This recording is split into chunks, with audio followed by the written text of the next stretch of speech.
Wrestling Cafe Podcast. And here are your hosts, Killer K and Big Southern.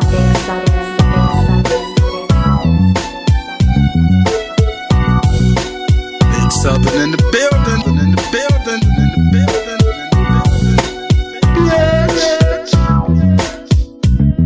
I'm your boy Killer K, the Killer K, the Killer K, the Killer K, Killer K.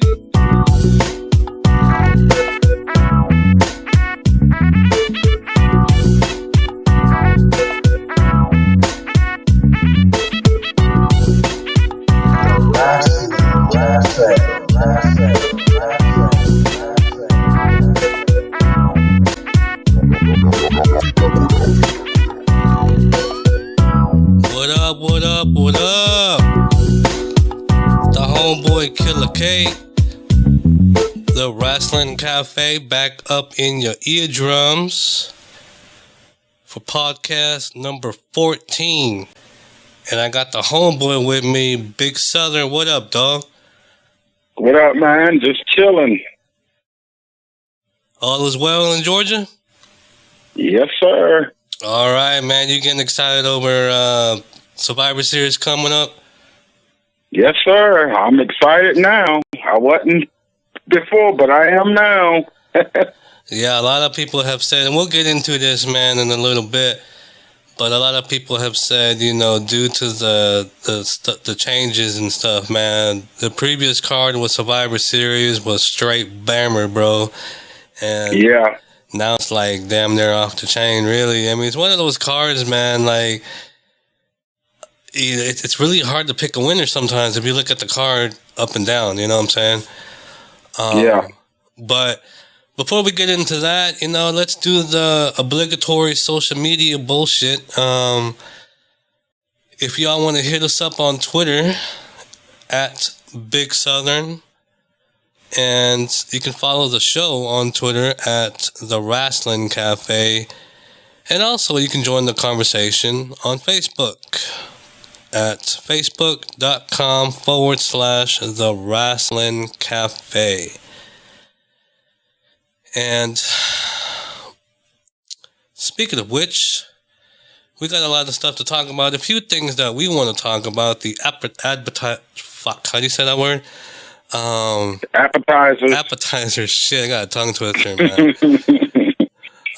Appetizers, which we like to call the news section. So let's jump right into it, because we got some things to talk about, and we got a new team member we would like to introduce y'all to, but she will be coming in after the news segment of this podcast. So let's head on out and talk about what's going on in the wrestling business.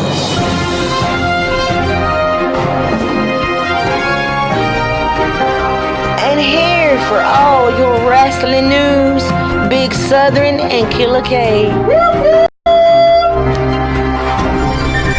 All right. So,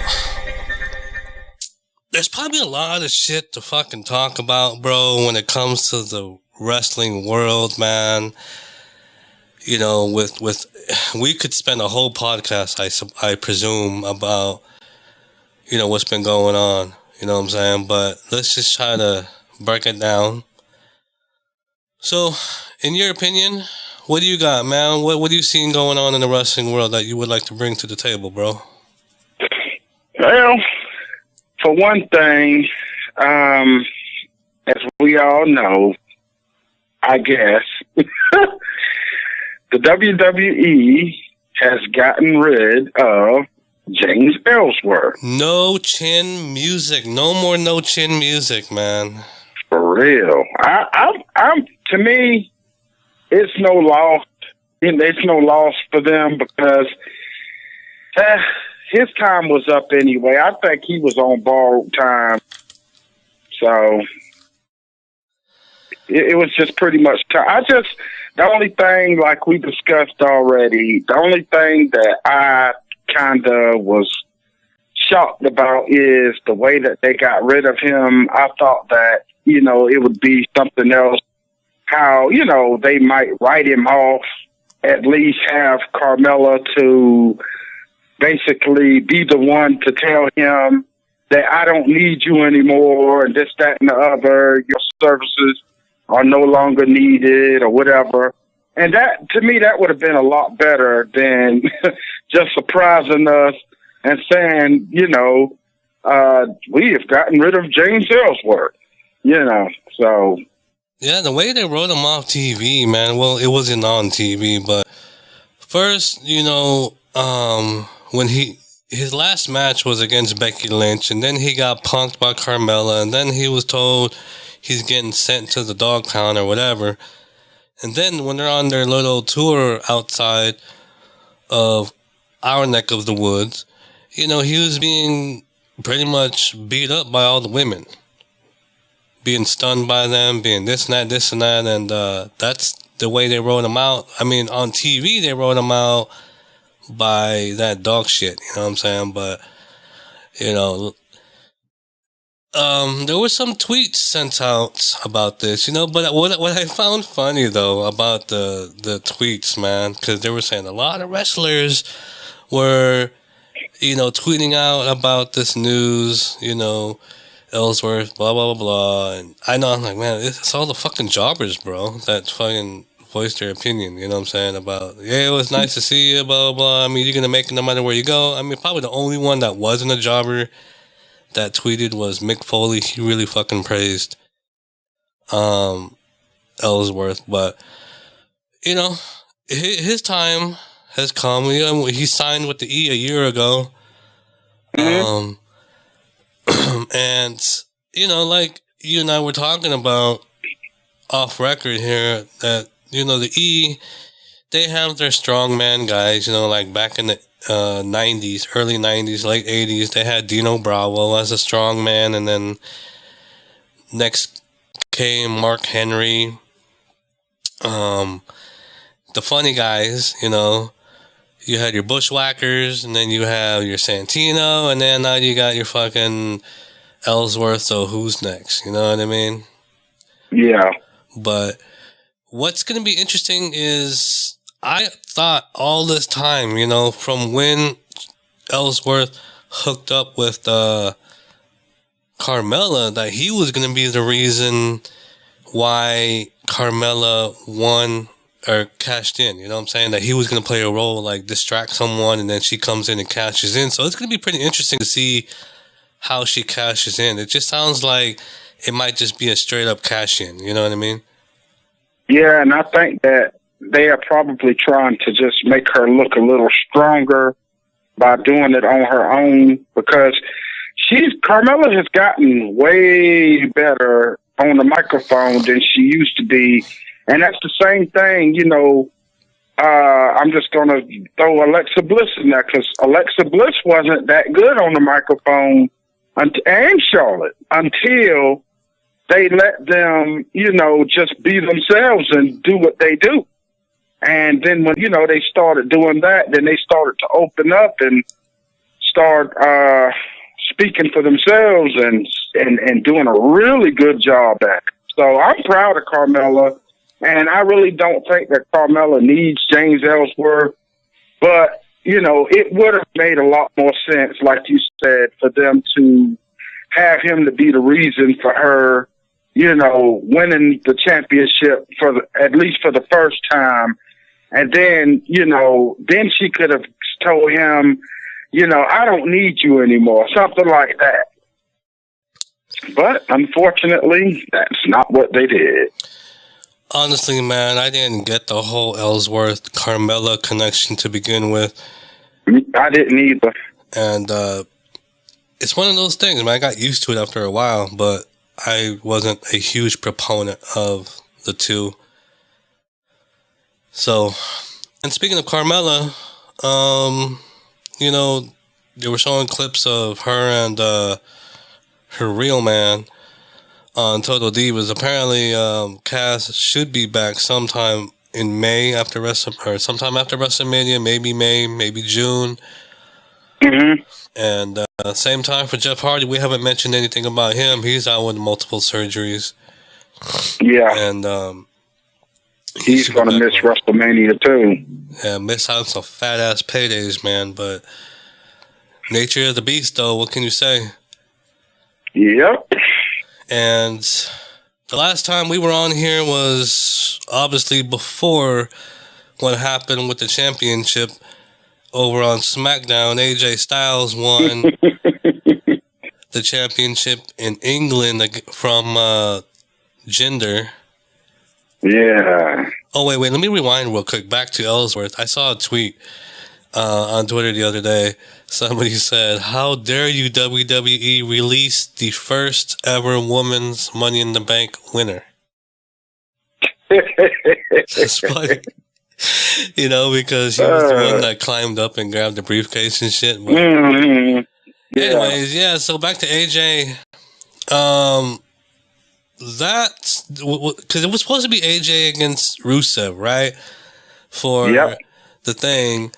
I mean, was it a shock for you? I mean, were you just like, oh, thank God, fucking Jenner, they dropped the title, blah, blah, blah? Because there's so many rumors out there too as to why they made that switch. Yeah, and I think I really, to be honest with you, I really wasn't all that surprised because I think it was the right call for them to make. And I think, in my opinion, I really think I hear a lot of people saying stuff about they only took the title off of Jinder because of his shoulder, something being injured. But to me, I think they took the title off of him because it wasn't working. And, you know, Survivor Series is one of the most important pay-per-views that they have. And for them to have Jinder Mahal, of all people, going against Brock Lesnar, man, that's a joke.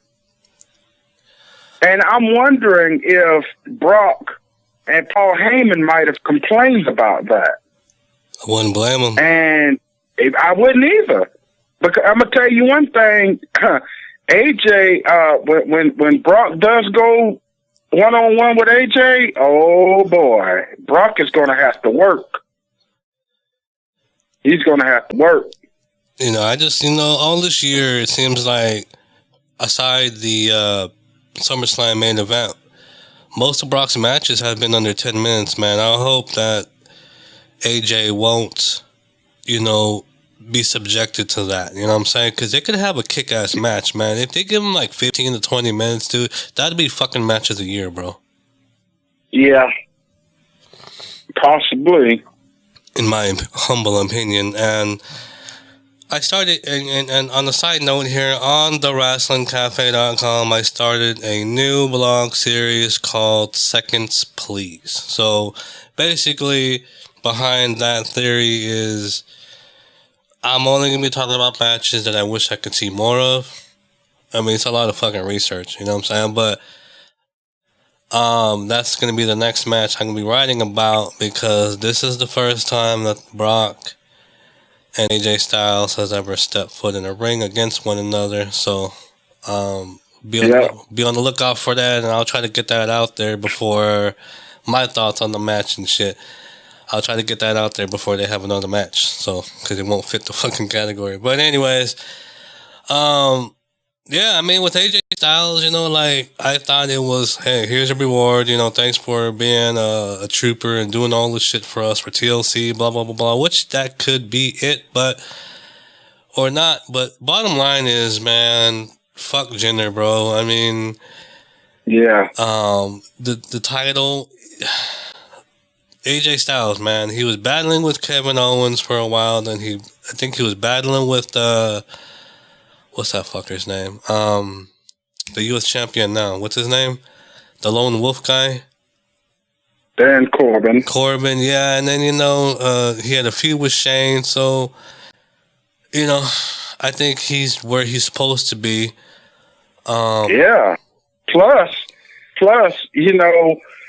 this dude came off of a tour that they were having. I forgot which tour it was, but came off of that tour because of TLC, like you said, and flew 18 hours, and this man probably didn't get no sleep at all, already probably sore and hurt and battered and everything from, all of the previous things that he did, came there and saved TLC, came there, wrestled on Monday Night Raw, then went to SmackDown and wrestled too.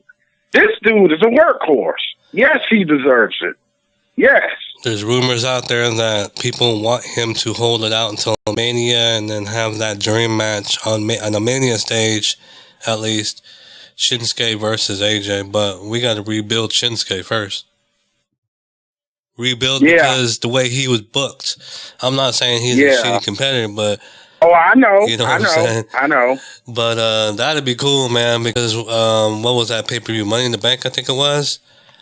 When they locked heads. That was a cool teaser, man. Mm-hmm. So yeah, congratulations goes out to AJ. Let's hope that you don't get treated like a bitch at Survivor Series this weekend, because Brock can be like that. I think Brock is he has respect for AJ. He ain't got no choice but to have respect for him. Yeah, I agree. So let's see what else we got on tap here, man. Paige was slotted to return. There were pictures, I guess Renee Ambrose, whatever her name, Renee Young, posted an Instagram picture of her and Paige backstage on Monday, and from what I heard, which would be a really fucking stupid reason. It is. That's the reason why they didn't put her on Raw and have her do what they were gonna do. Like, fuck it, you spoiled it. So you ain't gonna be the fifth member. Instead, Bayley became the fifth member. That was stupid though, man, because come on, man. Do you know how much of a pop she would have gotten if she would have came out there, man? Oh man.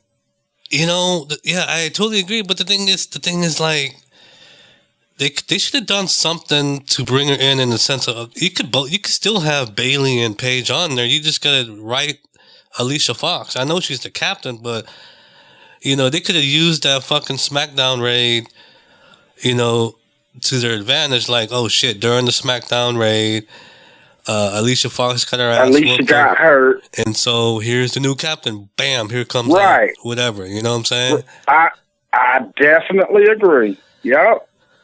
But who are we? We're just little bitches living in their mama's basement, Yeah. Let's see what else. Oh, and going back to the gender shit and the tours and stuff. So WWE has went from 2 shows to 1 show in India in December. They don't want to admit this, but the ticket sales were not all that great. Nope, and it was because the tickets were sky high. And plus, what's so funny, excuse me for interrupting, but what's so funny is I thought that this was supposed to be a SmackDown show, but this is actually not a SmackDown show. This is going to be Raw and SmackDown. And but they are not. They are going to have mostly SmackDown. Raw superstars there, and the only SmackDown superstar that I'm hearing about is Jinder Mahal. Who's he going to face though? Because I heard 2 things. Triple H. Oh, because I also heard Triple H going against Roman Reigns. I heard that too. But so I don't get it, and I really don't understand that. Huh. Well, it's just fun. We posted it on Facebook, but at the Wrestling Cafe on Facebook, WWE's. Did you see that, bro? WWE's reason behind the ticket sales. Basically, there was such a demand that we had to fucking combine both shows and turn it into a super show. That's why it's Raw and SmackDown, because they're calling it a super show now. But I heard about that, but I didn't hear about the reasons for the talking about they are so in demand or whatever. No. That's just them covering their ass, man. They ain't gonna come out and say fucking ticket sales are suffering, bro. You know. But that was, may as well be honest with yourself. Yeah, that was that made my day. I'm like, you stupid motherfuckers, man. What else we got on tap here, man? Got Kevin Owens and Sami Zayn. Whatever the fuck happened to that shit, though, man? Because I just heard they just tried to go into business with themselves, man. People thought it was part of the storyline. Whatever the fuck happened with that? Did you find out? It actually wasn't a part of the storyline. They actually got in trouble because of an angle that they were supposed to do that they refused to do. Yeah, I heard that. And Vince, I guess it all got back to Vince, and Vince was like, "Yep, send him home." But some people are thinking that Kevin Owens and Sami Zayn are pretty much on their way out the door. And some people I heard say too that, you know, since the independent scene, the indies are looking so much better than it used to, you know, Kevin Owens and Sami Zayn were talking about leaving. And I hope that's not true, though. But, I mean, what can we say? What can we do? And, you know, how the WWE are treating these people who are pretty much bringing in the money. I mean, man, you got if they get rid of Sami Zayn and Kevin Owens, man, they are going to have a big problem. They are going to have a big problem. And then I heard, this is rumors, but I heard that Shinsuke Nakamura is not happy. I heard that, who else was it? Oh, man. Oh, old boy, Kenta, they are calling him Otami now. I heard that he's not happy. And, I mean, I don't know. Well, but like CM Punk said, you know, he's just, all these guys, they're just another spoke on the wheel. The WWE will just keep going. Yep. I don't know how they managed to survive, man, but I guess money talks, you know what I'm saying? But, let's see. And let me throw this in there too. CM Punk also said that Vince McMahon is a millionaire that should be a billionaire way over, but, you know, all of these stupid things that they keep doing is what's causing them to lose money. Yeah, well, it's not anything like WCW back in the day. Towards the end of their rope, man, they were losing like $100 million a year, bro. So, yeah, I don't think the WWE is going to be that bad. Nah. And speaking of WCW, man, Eric Bischoff is, I can't remember the name of the fucking company, but they're based out in Cleveland. He's running a new wrestling company now, which he's gonna fly over to Cleveland and start on shit. What did they call it? He's is the Kane old character. He's gonna be the director of operations for this wrestling based company. Yeah, this wrestling based company in Cleveland. So that's gonna be cool. Yeah, I didn't even hear about that. Okay. Yeah, I just happened to skim it. I'm like, what the fuck? Because I haven't heard anything from Eric Bischoff in weeks, man, on his podcast. And, you know, I didn't tweet him. I just was going through the Twitter. I'm like, oh, shit. Okay, so that's why. Motherfucker got more important shit to do. You know, but it's a real good time to be a wrestling fan, man. I mean, I'm glad because there's, like you were saying about independent scene, there's so many different options out there. You know, like with ROH and shit like that, and you know, Eric Bischoff with this whole thing coming up in February, and we will round out the news. And excuse me, guys, I've had a flu for a couple of days. I'm still feeling kind of congested a little bit, but just bear with me. To round out our news segment, and I want to get your thoughts on this. What do you think about, bro? Chris Jericho, New Japan, man, January 4th, Wrestle Kingdom, man. I love it. People going around saying that Jericho's on shit terms with the E and blah, blah, blah, blah, all this stuff, man. But That's actually not true. Fill him in, bro. Fill him in. Well, from what I heard, Vince McMahon actually okayed Chris Jericho to do this. He okayed it. So, and the thing about it is Chris Jericho, he said from the beginning that he will never wrestle for another wrestling company. But, you know, I guess, you know, just being that Chris Jericho is a big fan of Kenny Omega, I guess he just wanted to put him over. And because I'm thinking that Kenny Omega is going to beat Chris Jericho with this match. And this is another good way of getting eyes on Kenny Omega to those people that don't know who he is. So, yeah. And also... And, excuse me. Go ahead.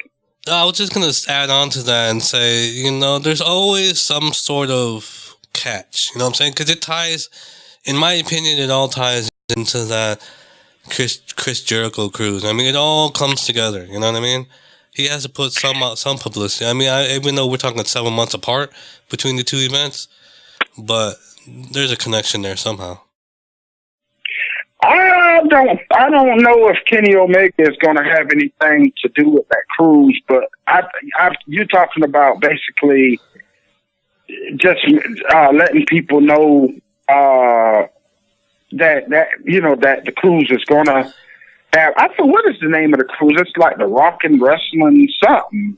Yeah, something is called. Now I tell you one thing, boy. If I had the money, I would definitely go. Fuck that, I would man. definitely go. I'll be getting all seasick and shit, bro.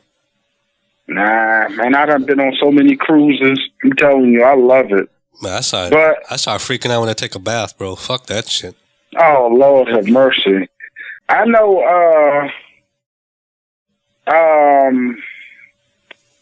Chris Jericho, he actually,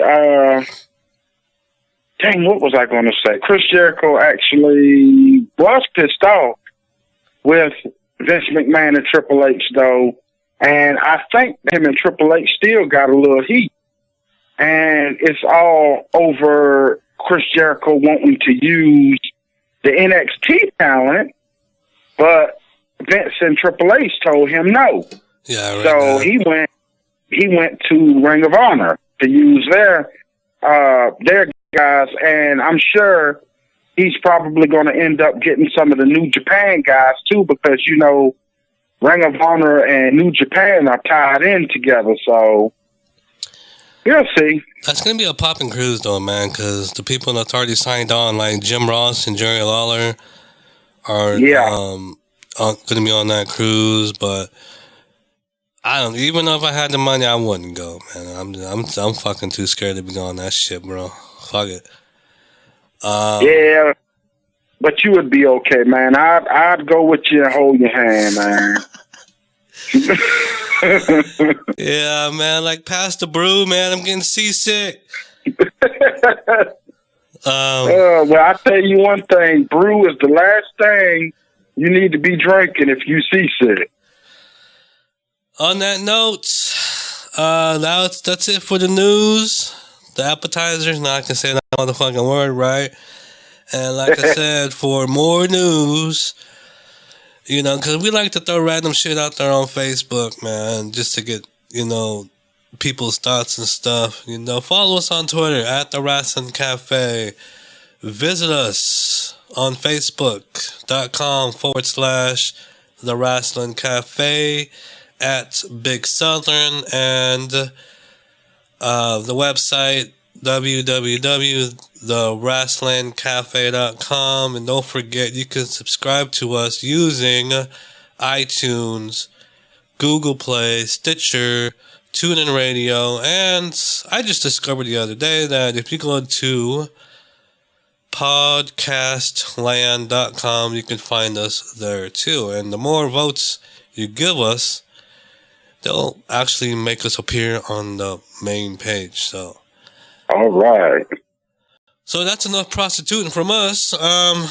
Let's segue into the main dish of the podcast, and we're going to bring in the newest member to the Wrestling Cafe team. Like I said, man, we taking over this podcast industry, man. That's what we trying to do. So we added another team member, Regis. Say what's up to the people, Regis.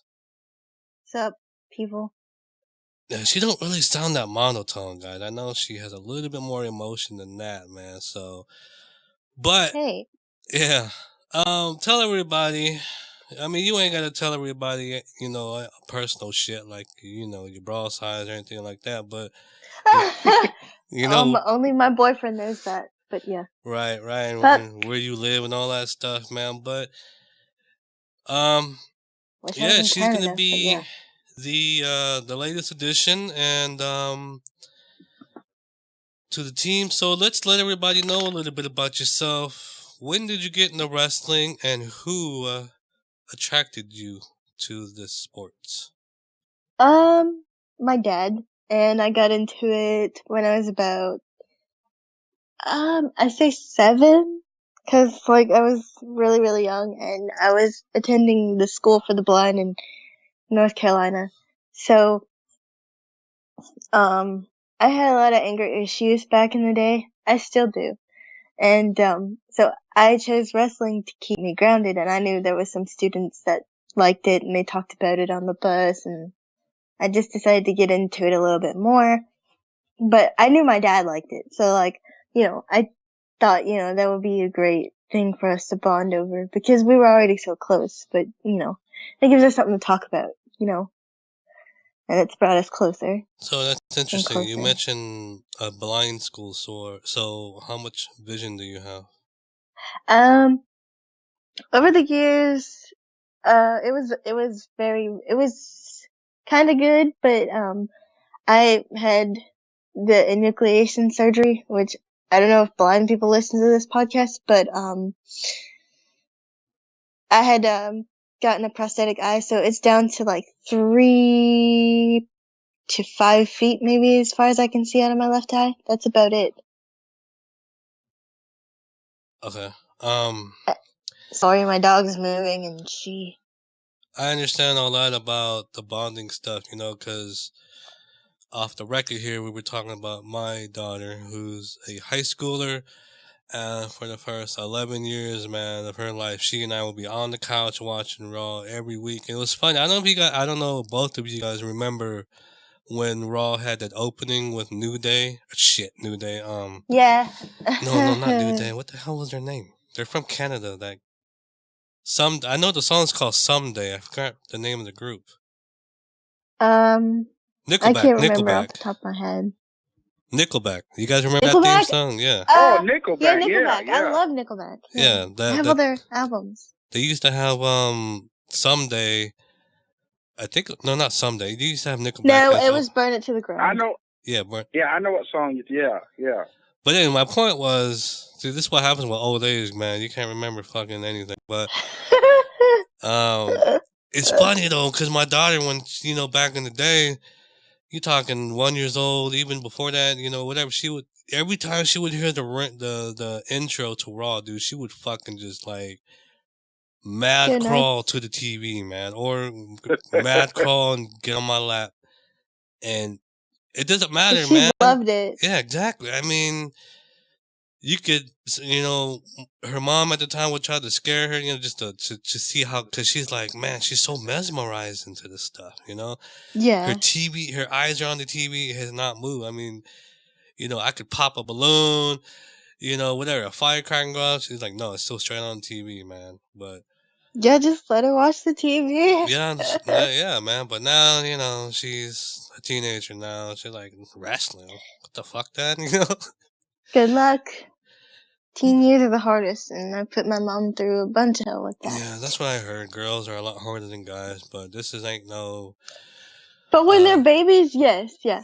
So, like, when they're babies, the boys are a lot easier. Until they get older. And then they start growing up, hanging out with the wrong crowd, and who knows, they might end up in jail. Yeah. Been there, been around it, so that's how I know. Sorry. Had to bring that up. So you said your dad got you into it. So, TNA, WCW, GFW, you know, I Yeah, mean, whatever the hell you want to call that. yeah. Teenage FW BS. Who did you like watching growing up? Well, I started with WWE, just cause like, you know, that's all I knew.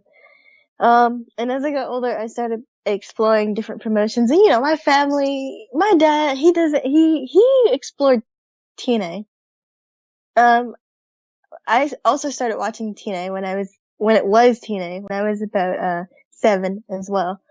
I think I was 7 or 8, but, then then about 2009, I started watching Ring of Honor, and it just went on from there. I'm the only person in my house that will explore different promotions, because I don't like to be one of these who be like, oh, you know, I know about WWE, and I'm like just sitting here saying like, I know this and that about WWE, but you know, here's this other person who knows way more about it than I do. But when I run into people and I say I watch wrestling, here they go bringing out WWE, and I'm just sitting here saying, well, I know more than they do because I explore different promotions, and I don't just sit here and like to watch WWE. But that's mainly how I got started, is watching WWE, and then I just went on to TNA, and then Ring of Honor, then New Japan, then PWG, which is Pro Wrestling Guerrilla, and then it just expanded from there. So that's how I got started. Well, But my Eric, dad didn't watch as much as me, though. well, Big Southern, you can chime in anytime, bro, but, I've always said I've been a WWF guy. You know what I mean? I've noticed NWA and all the other snaz back in the day, but Yeah, I think Billy WWF, Corgan bought NWA nowadays. yeah, that's what I heard too. And WWF has always been my cup of tea. I've been brainwashed by them Well, yeah, 'cause like, since I 10. mean, it's it's a little bit more adultish. Well, not nowadays, but back then it was. Yeah. Stop it. Yeah, And then, it was a little bit more adultish. I know ECW too came from the NWA. That is true. Yeah, that is true. And WCW, that was sad to see it fail. You guys. Mm-hmm. Too many cooks in the kitchen. WCW. Yeah. But you know what? And I'm Jason Solomon, and you guys can listen to the Solid Monster Sounds Off podcast. I also am friends with Jason. But he does a wrestling podcast too called the Solid Monster Sounds Off. That's what I just plugged there. I listened to his podcast, or at least a clip of it, and this YouTube channel, TV Tracks, you guys can find it on YouTube. That's where you can find like some of his clips. I was listening to a clip of Jason's podcast, and he was talking about TNA, Impact Wrestling, GFW, whatever you want to call it. They keep changing their name more than I change my underwear. All the WCW guys went to TNA, like Eric Bischoff and all these guys. They all went to TNA. And I don't so much agree that they were all losers. I mean, some of them kind of were, but like, some of them are kind of like losers, I guess. And I mean, TNA is kind of like a shit show now. Like, not a lot of people like it, and I don't really watch it too much. I mean, I'll have it on in the background, but I don't really report on it too much because I don't even watch TNA. I mean, I heard they're Bound for Glory, which is supposed to be the WrestleMania, was like an overbooked fuckfest. You know what I'm saying? I mean, I heard so many terrible reviews. When's the last time you caught up with? When's the last time you paid attention to TNA, bro? Ooh, man, I haven't watched TNA in so long. And the thing that Regis brought up about, you know, a lot of the old fossils from WCW going to TNA was pretty much the beginning of the end for TNA. yeah. that's when the ship really started sinking for them. Mm-hmm. Especially when they brought Hulk Hogan and Eric Bischoff in, and then Hulk Hogan wanted to go to head with Raw and TNA on Monday nights. That was really stupid. That was a stupid move. But you guys heard the reason why Eric Bischoff went to TNA, right? It was he didn't really want to go. He went per request of Hulk Hogan. That's what I heard. Yeah, I heard that. And Eric was just there just to basically watch Hogan's back. He had no say in any of the shit that went down. If you guys need proof for that, go listen to one of his fucking podcasts. He defended himself to the grave on that one. Yeah, but I'm wondering how in the hell his son got started with TNA. Nepotism, man. I don't know. His son was an okay wrestler, but like I really never got into him too much. So who is your favorite wrestler, Regis? Who's your favorite wrestler? Enzo. Oh yeah. Enzo. No. Not Enzo. Annoying. Okay? Or Enzo a moron, or Enzo whatever the hell you want to call him. I like that, man. You know what? I ain't trying to dog, but Enzo has wore off on me. I can't stand that motherfucker. Yeah, I can't stand him either. Seriously, man. I mean, the Divas like a year and a half ago used to be my smoke break. Now I'm like, I light one up when he comes on to you. I'm like, fuck that motherfucker. I can't stand Enzo. I'm sorry. Like, when he was with Big Cass, like, you know, it was cool. You know, of course, like, I really just liked Enzo and Cass because of Big Cass. But, oh my god, I think it was 2 weeks ago or a week ago. They let him talk and talk and talk and talk. But, like, during his promos, though, like, he does talk and talk and talk and talk. But it's not like where he goes, it's like, dude. And Michael and Corey were like, dude, shut up. Like, and I was just saying the same thing too. I was like, turn off his microphone, please. Like, we don't need all this. And you guys don't need to send this guy out here each and every week just to talk and talk and talk and talk and talk and talk. He talks way more than my chihuahua does. And it's just like, shut him up. Just give him like a 2-minute promo, or like a 1-minute promo, or like a 45-second promo, and just get on with the wrestling. Like, he makes it like suck. This is why the third hour drops so much, but there's a lot of reasons why the third hour drops. The motherfucker can't even wrestle, okay? He should just be a manager, just a fucking mouthpiece. The 2007... That's exactly the same thing I said. Yep. See? Just be a manager. See, that fucking dog right there don't even like Enzo, man. Yeah. That's what it sounds like. Sorry, my dog's talking. Man. I told you. But so what did you guys think about the build up to Survivor Series here, man? I think, in my opinion, it was all fucked up in the sense of I think more could have been done if they didn't have those tours. You know what I'm saying? Yeah. Yeah. Oh yeah. Yeah. That's true. Yeah. Because it looked like New Day was, you know, captain of the fucking rating thing. You know what I'm saying? Because yeah. But yeah, what were you guys' thoughts? And then we can get on to the Survivor Series predictions about the build up. Well, I'll have Regis to go first, and I'll say what I have to say. I agree with the build up. I think like more should have been done, but a lot of these podcasts that I do listen to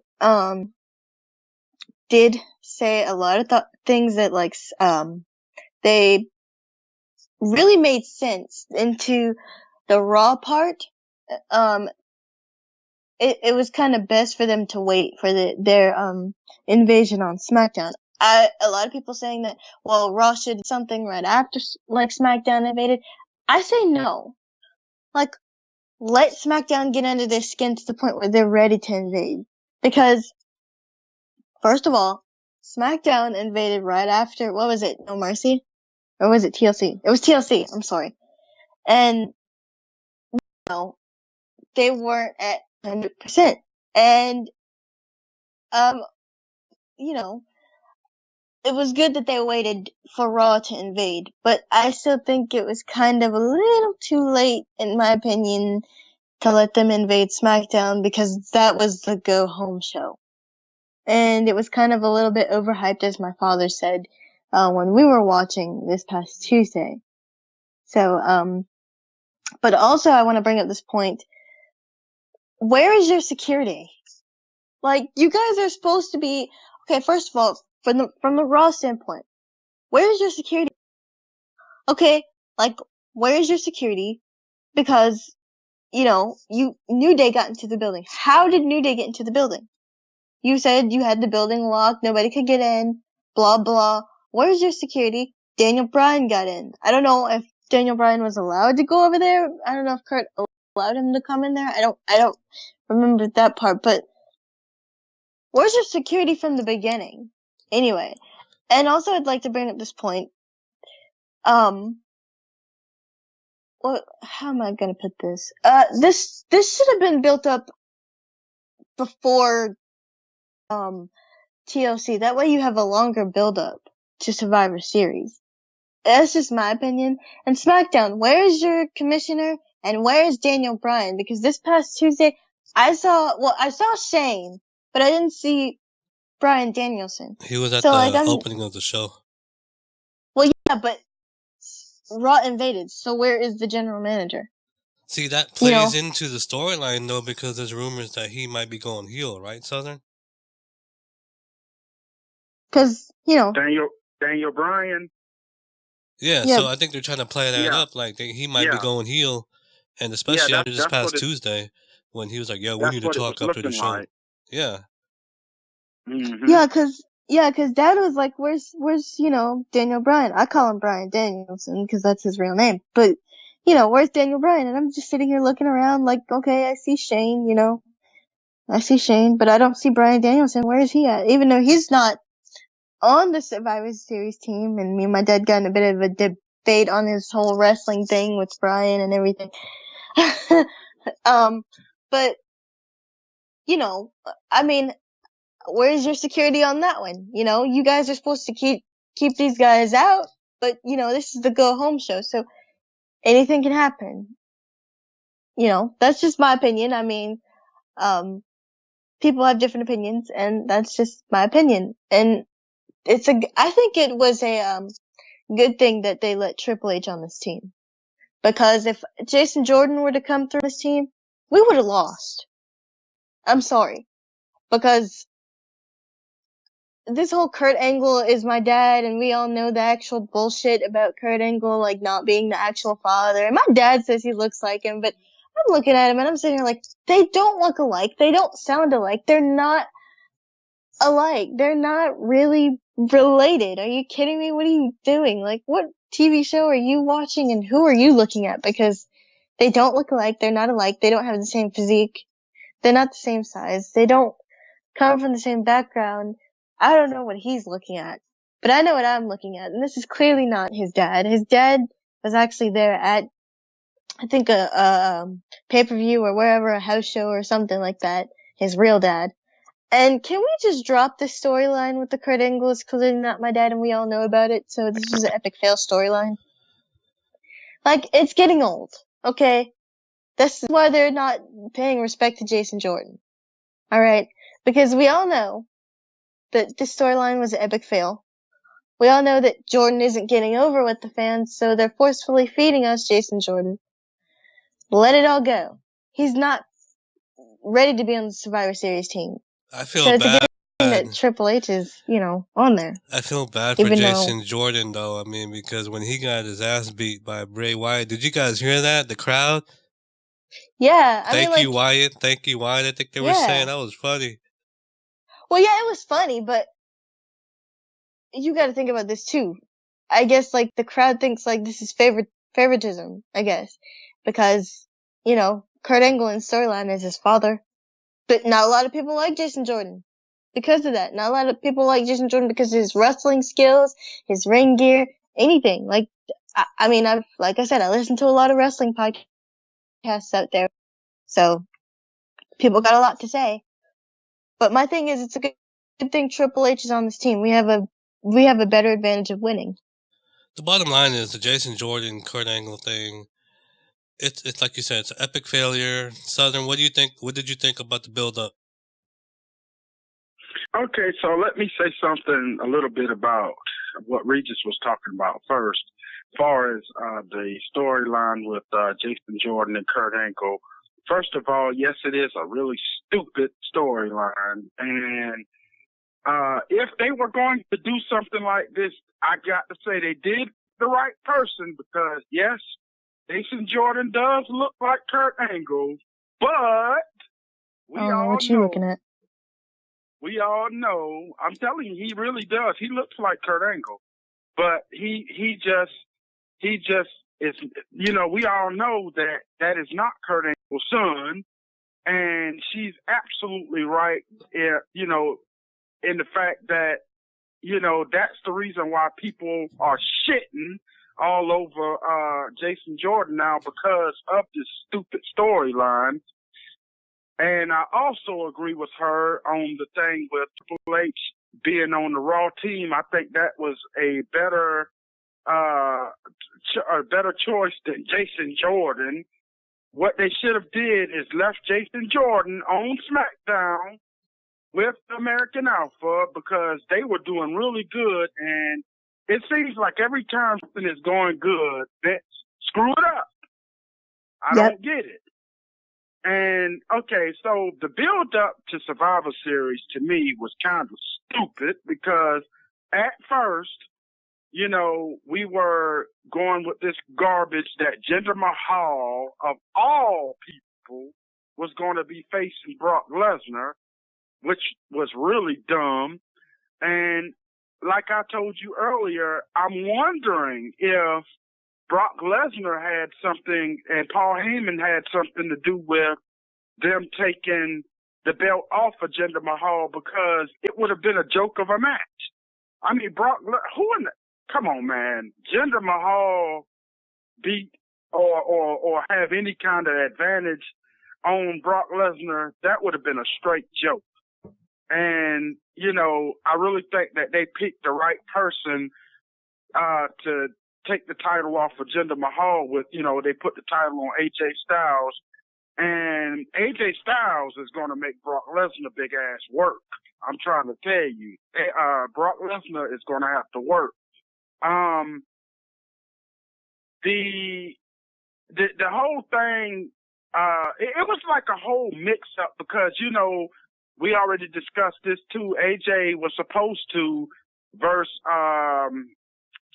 what's his name? Rusev to see who was going to get the final spot on the SmackDown team, but all of a sudden they just dropped that whole thing, and it's a shame that they are wasting Rusev the way that they are wasting him. I mean, the dude is a killer, and they just got him like a little bitch.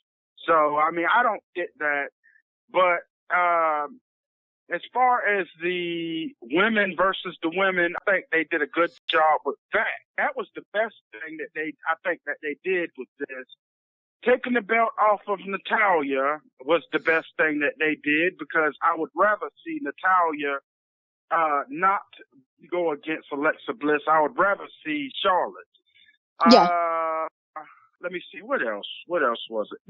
Basically, them putting John Cena on the SmackDown team, I don't know about that. I think it put more interest to those people who are John Cena fans, which I'm not, I think that Neither put am more I. interest. That put more interest in the match or whatever, and it made it a little better, but I don't know, man. It's just, I think this whole card now is a lot better than what they were going with at first. Yeah. So. Making all these inserts, guys, like Triple H and John Cena. I mean, what does that say about the fucking roster that you got going on today? So ain't nobody good enough to cover those spots? That just looks bad on the writing, the writers. Yeah. Because you do have people, you have people there who have that star power, but these idiots are not using them. Yeah, let me chime in and say this. They lost Jimmy Jacobs. Okay, Jimmy Jacobs is god to writing. You guys remember the List of Jericho? Yeah. Chris Jericho wanted Jimmy Jacobs to be his writer. That was genius. Yep. Okay, I love Jimmy Jacobs. You know, he's really good. You know, but I don't think he deserved to get fired over this Bullet Club thing. And I'm a fan of the Bullet Club because the Young Bucks and Cody Rhodes and all them. I love them. You know, they're cool. They're making money off of that Too Sweet and that whole cease and desist. You know, Vince is selling that crap whether he realizes it or not. Yeah. I don't know. How you guys feel about that?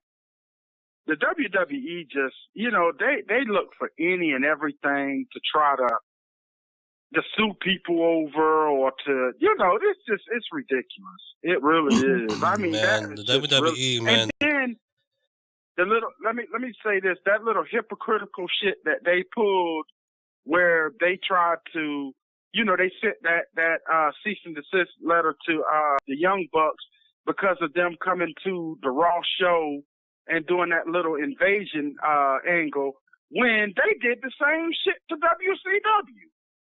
Yeah. Mm-hmm. That was stupid. Yeah, and the Young Bucks have been doing this whole Too Sweet thing since 2013.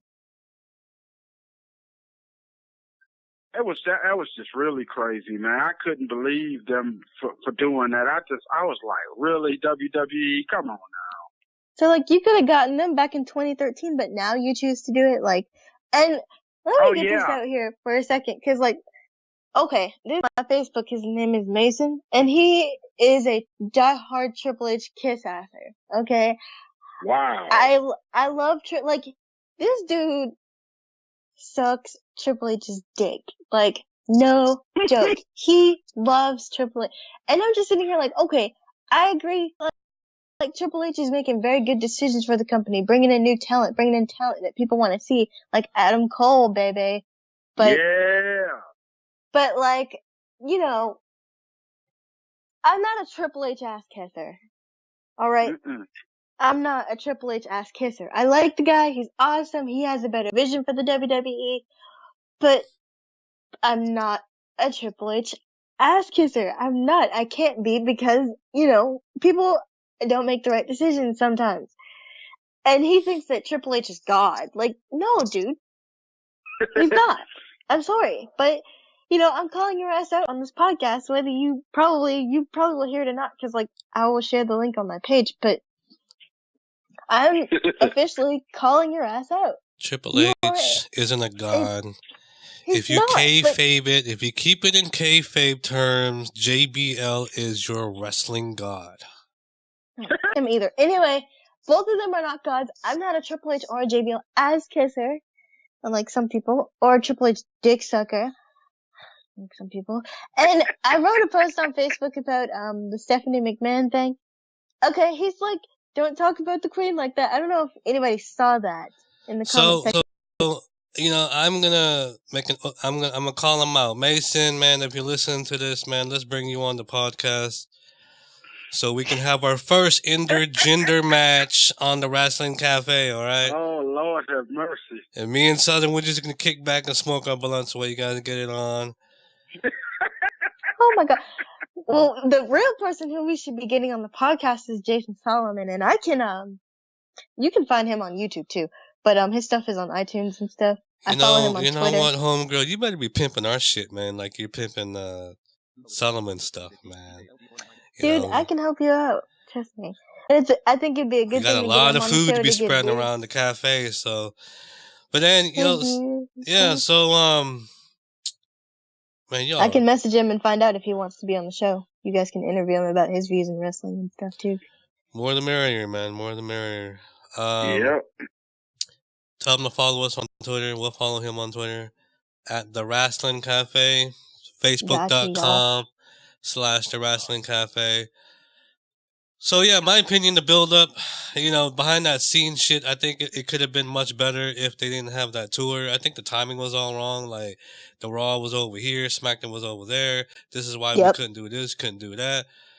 Yep. I mean, come on, they had to videotape that SmackDown beatdown ahead of time, but it was kind of slick how they did it though. Yeah. Mm-hmm.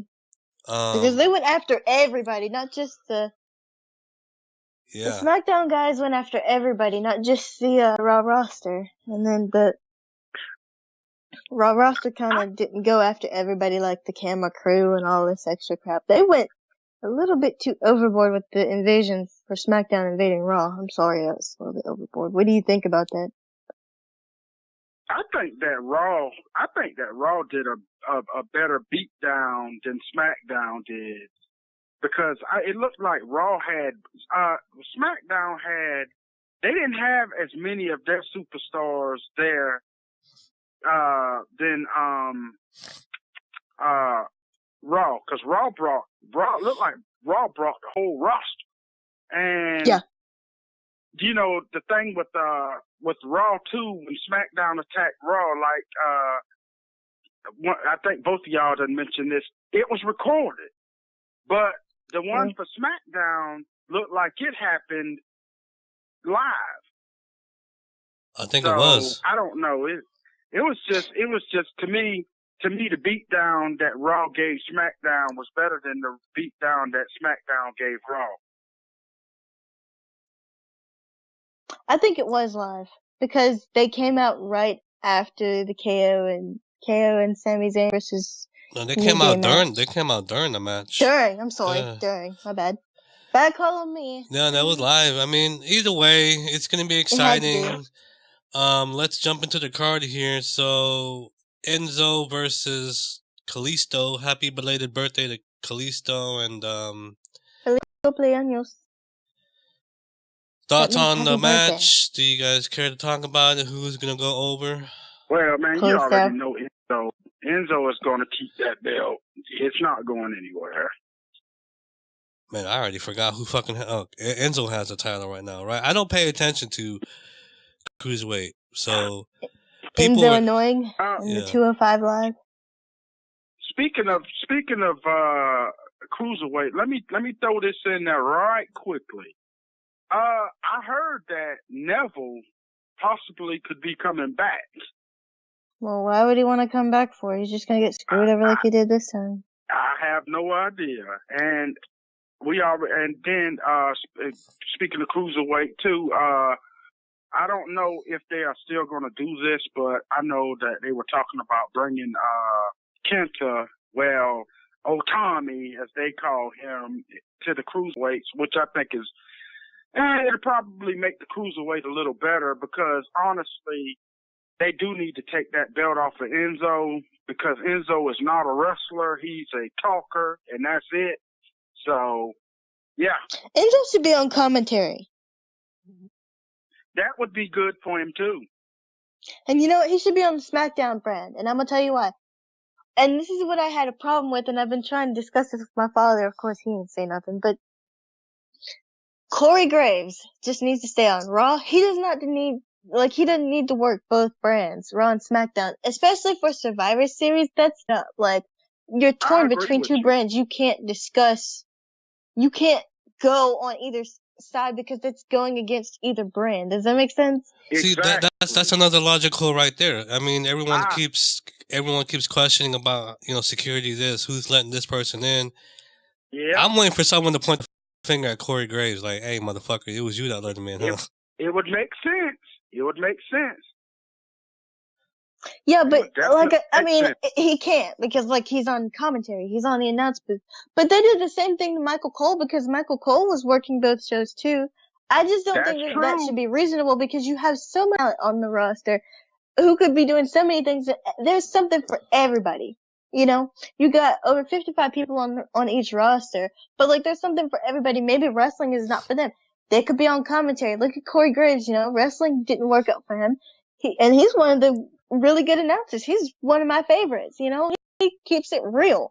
Like Michael Cole, he's one of my favorites. He keeps it real, but can we just We can get Booker T and we can put him back on the pre-show.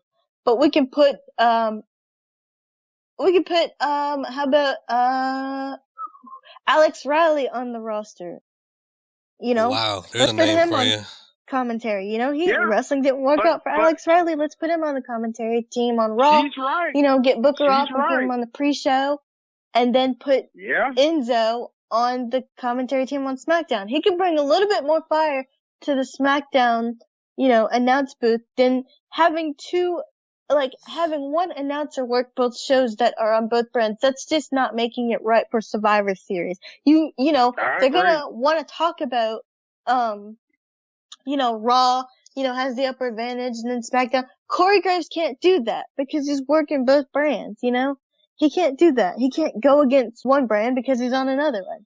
It's just not right. Yeah. I agree. Let me ask you guys this, you know, because this has been, it hasn't been eating me up, but I just been really confused. Is Booker T a fucking heel announcer? Is he a face announcer? Or is he in between now? Man, it sounds like he's in between. Confused. I don't know what in the world is up with Booker. I think he's lost his mind. It's going to be good. Yeah, man, he just sounds like he sounds like he's off. Heelish one moment, babyface another moment. You know, then making no sense another moment. Exactly. Shucky ducky quack quack. I don't know. He was good back in 2011, but like now it just seems like he's just like all over the place, off at it, like he's smoking a whole bunch of crack or whatever. I'm not trying to hate on Booker because like he, you know, made me laugh in some parts, but I'm just saying like nowadays, let's just put him on the pre-show with Renee and Peter Rosenberg and all them jackasses. So you talking about broadcasters, man? That's another person that should be on the broadcast team right there, Renee, man. Yeah, we could just replace him with Sam Roberts. Hashtag at not Sam. Follow Sam Roberts on Twitter and tell him the Wrestling Cafe sent you. Yep. For real.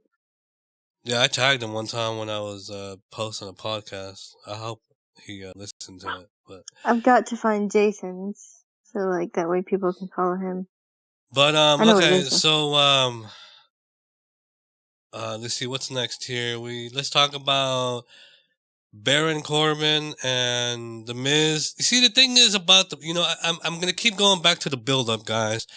Okay, so because I don't want to like confuse everybody, go different directions, but the build up to me the build up is nice.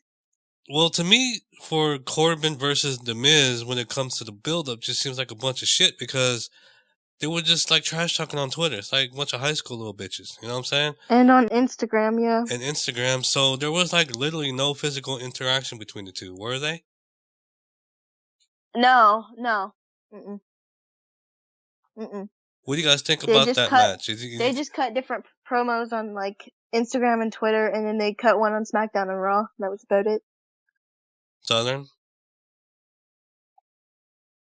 Well, I don't know of any physical stuff that happened between them either. I just heard a bunch of verbal stuff, and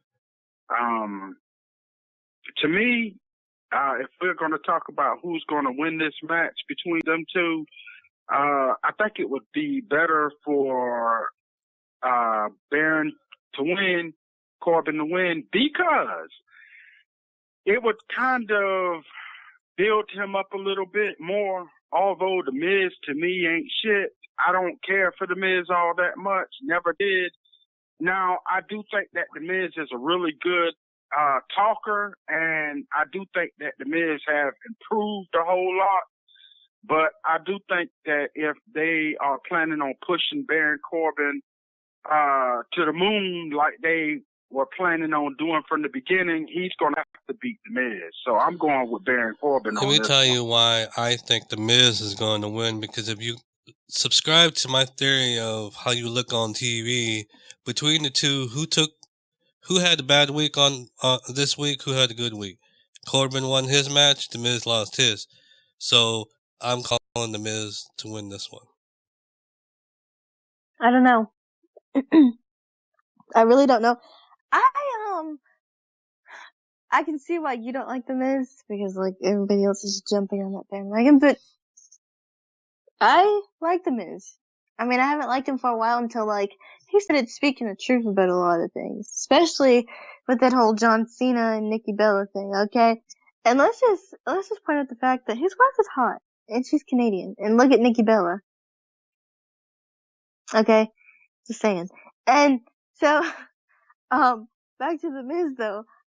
I just feel like he's speaking the truth about a lot of things in his promos, and, like, I don't know why people, I know why people hate him, but, you know, I think he will win this match just because he lost the last match, like Eric said. I don't know. I just feel like this whole thing, with Baron Corbin and The Miz, it should have been done better. Because there was no physical interaction like everybody else had physical interaction. Yeah, I definitely agree with that. Yep. Crowd reaction. And, I see and the Miz having a babyface reaction compared to Corbin. Yeah, yeah. But another thing that I do agree with too is Miz's promo skills and the stuff that he was speaking about when he was talking about John Cena and Nikki Bella. That was absolutely, yeah. I enjoyed that, and because he was speaking the truth, real talk. Yeah. He knows how to push buttons, man, with those promos. I remember last summer when he was all up in Daniel Bryan's face, you know what I'm saying? Like, you can't touch me, you can't wrestle no more, blah, blah, blah, blah, blah. I mean, that was some of his, you know, best shit, man. I mean, Miz has been rocking the past year and a half. Yeah, that was what brought him to the attention of a lot of people when he did that promo. But I'm sure if Daniel Bryan, I'm sure that was scripted too. I'm sure it was. But, you know, if Daniel Bryan was able to actually go out there and wrestle, which I'm sure he can, but the WWE won't let him, I'm sure Daniel Bryan would have ate him up. But he just did what he was told to do. Mm-hmm. The thing I like about the Miz's promo skills, though, is that he knows how to, like, blur the lines between fiction and reality. You know what I'm saying? He can push that envelope verbally. That's what I like about it, though. Agreed.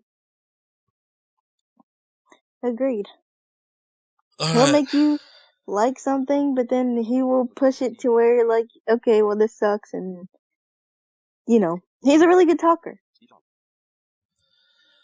All right, guys, so we got the women's 5-on-5 match.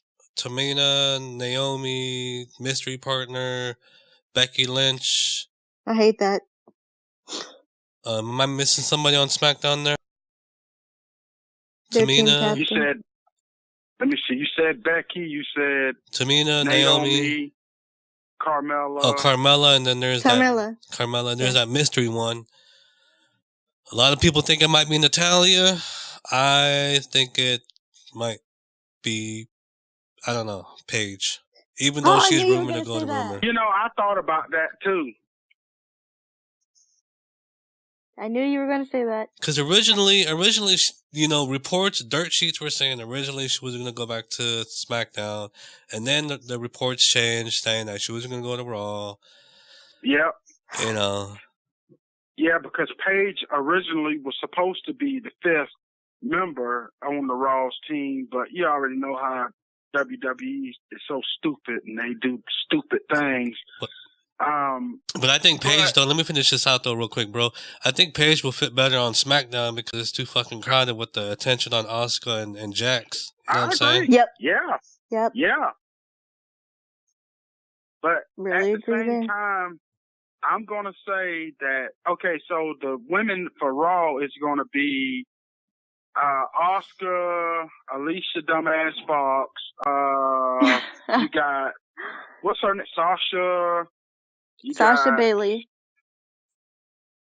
Who? Bailey. Yeah.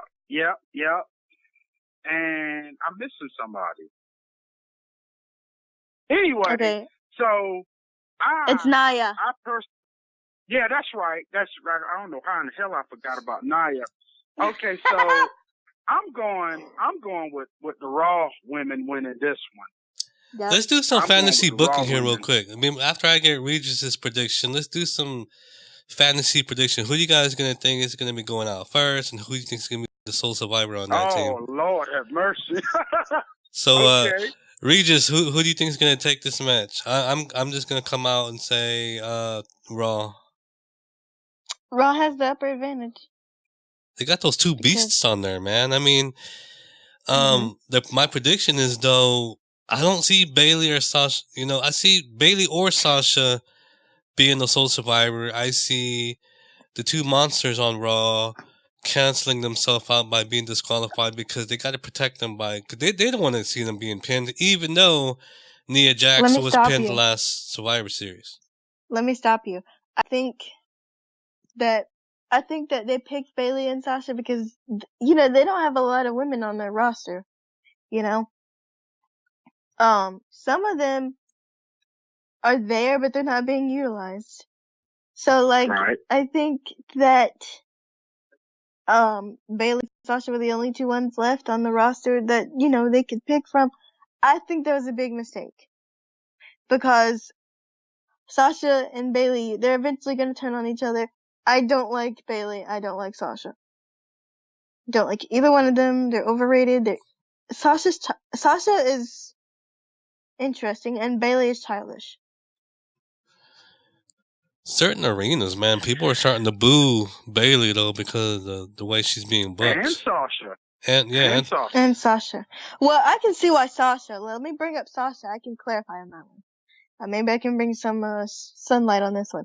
Sasha has been kind of rude to her fans, and I can see why they would boo her.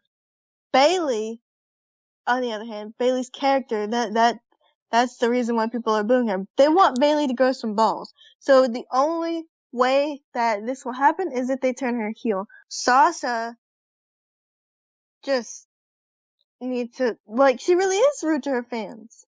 we talked about that in a previous podcast, Big Southern. I don't know if you remember when I was talking to you about how she don't like it when the fans know what. Yeah, I remember. Yeah, all that shit. You know what I'm saying? I mean, but how can you really blame her though? I mean, when you already busting your ass throughout the week, and you are just trying to get home or get to your next destination, and but you don't have to be rude about it. Even sitting in a restaurant trying to eat, and somebody, oh, Sasha Banks, can I get your autograph? You know, I mean, okay, bitch, let me eat. All right, but let me stop you right there, okay? Because I do have a background in, you know, I do have a bit of a fan base because, like, I did music back in the day, and people wanted my picture and they wanted my autograph, and they did this and that. Like, I wasn't strong, you know, I didn't make it to the big times in country music, but I did have a fan base around Raleigh and all the other crap. But let me stop you right there, and I do understand where you're coming from, but there's a way to be respectful about it. You don't have to come off as a bitch or rude because you will lose your fan base like that.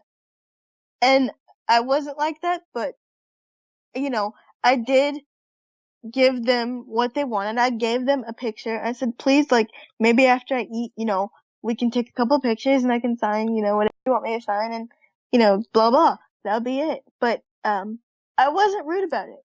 And neither should she be rude about it. I'm sorry, but these fans come out to see you. They pay money to see you, dude. And at least, like, I get that it's kind of rude, you know, interrupting them, like, while they're working out or interrupting them while they're eating and all this extra stuff. But, yeah, Randy Orton. But, but there is a level of respect to your fans, too. And I think that there is a way you should talk to your fans. Don't be a bitch, but be nice. Say, hey, maybe when I'm done working out, we can do this, you know, but I'm working out right now. Please let me finish my workout. Please let me finish whatever I'm doing. No, hold on a second. Do you think you really have to go that far, though? That sounds like you're getting permission from the fucking fan, though. You know what I'm saying? No, like, what I'm saying is, like, please let me finish what I'm doing, then we can do this. You know, it's a level of respect. for both parties, because it's like, okay, you know, I'm doing what I need to do. When I'm done doing what I need to do, I can, you know, give them, you know, what they want. They want a picture, I'll give them a picture with me. You know, it's just being nice, you know? It's not being so much of a bitch and disrespecting the fans. I'm gonna say this right now. I'm sorry. I'm not. I'm gonna try to be as impartial as I can be, but because I don't have a dog in the hunt. But if this podcast ever makes me famous, and if I ever get off the Greyhound bus, and fucking I'm swamped with fans, I'll be like, look, I'll sign the shit. Just calm the fuck down, okay? You know I'm here. You know my homeboy's here. Just calm the fuck down. Don't be getting all fanboyish with me. Then I'll sign the shit. But but like man, I said, there's a level of respect about it, though. Yeah. You just don't want to be rude to anyone because, and I get it, it's interrupting, but seriously, you don't want to be rude about it because they pay money to see you. You know, respect them and they'll respect you. That's how I see it. They pay money to see. So do they pay money to go? So did they pay money to see someone come off the plane and grab their luggage, fucking 18-hour flight?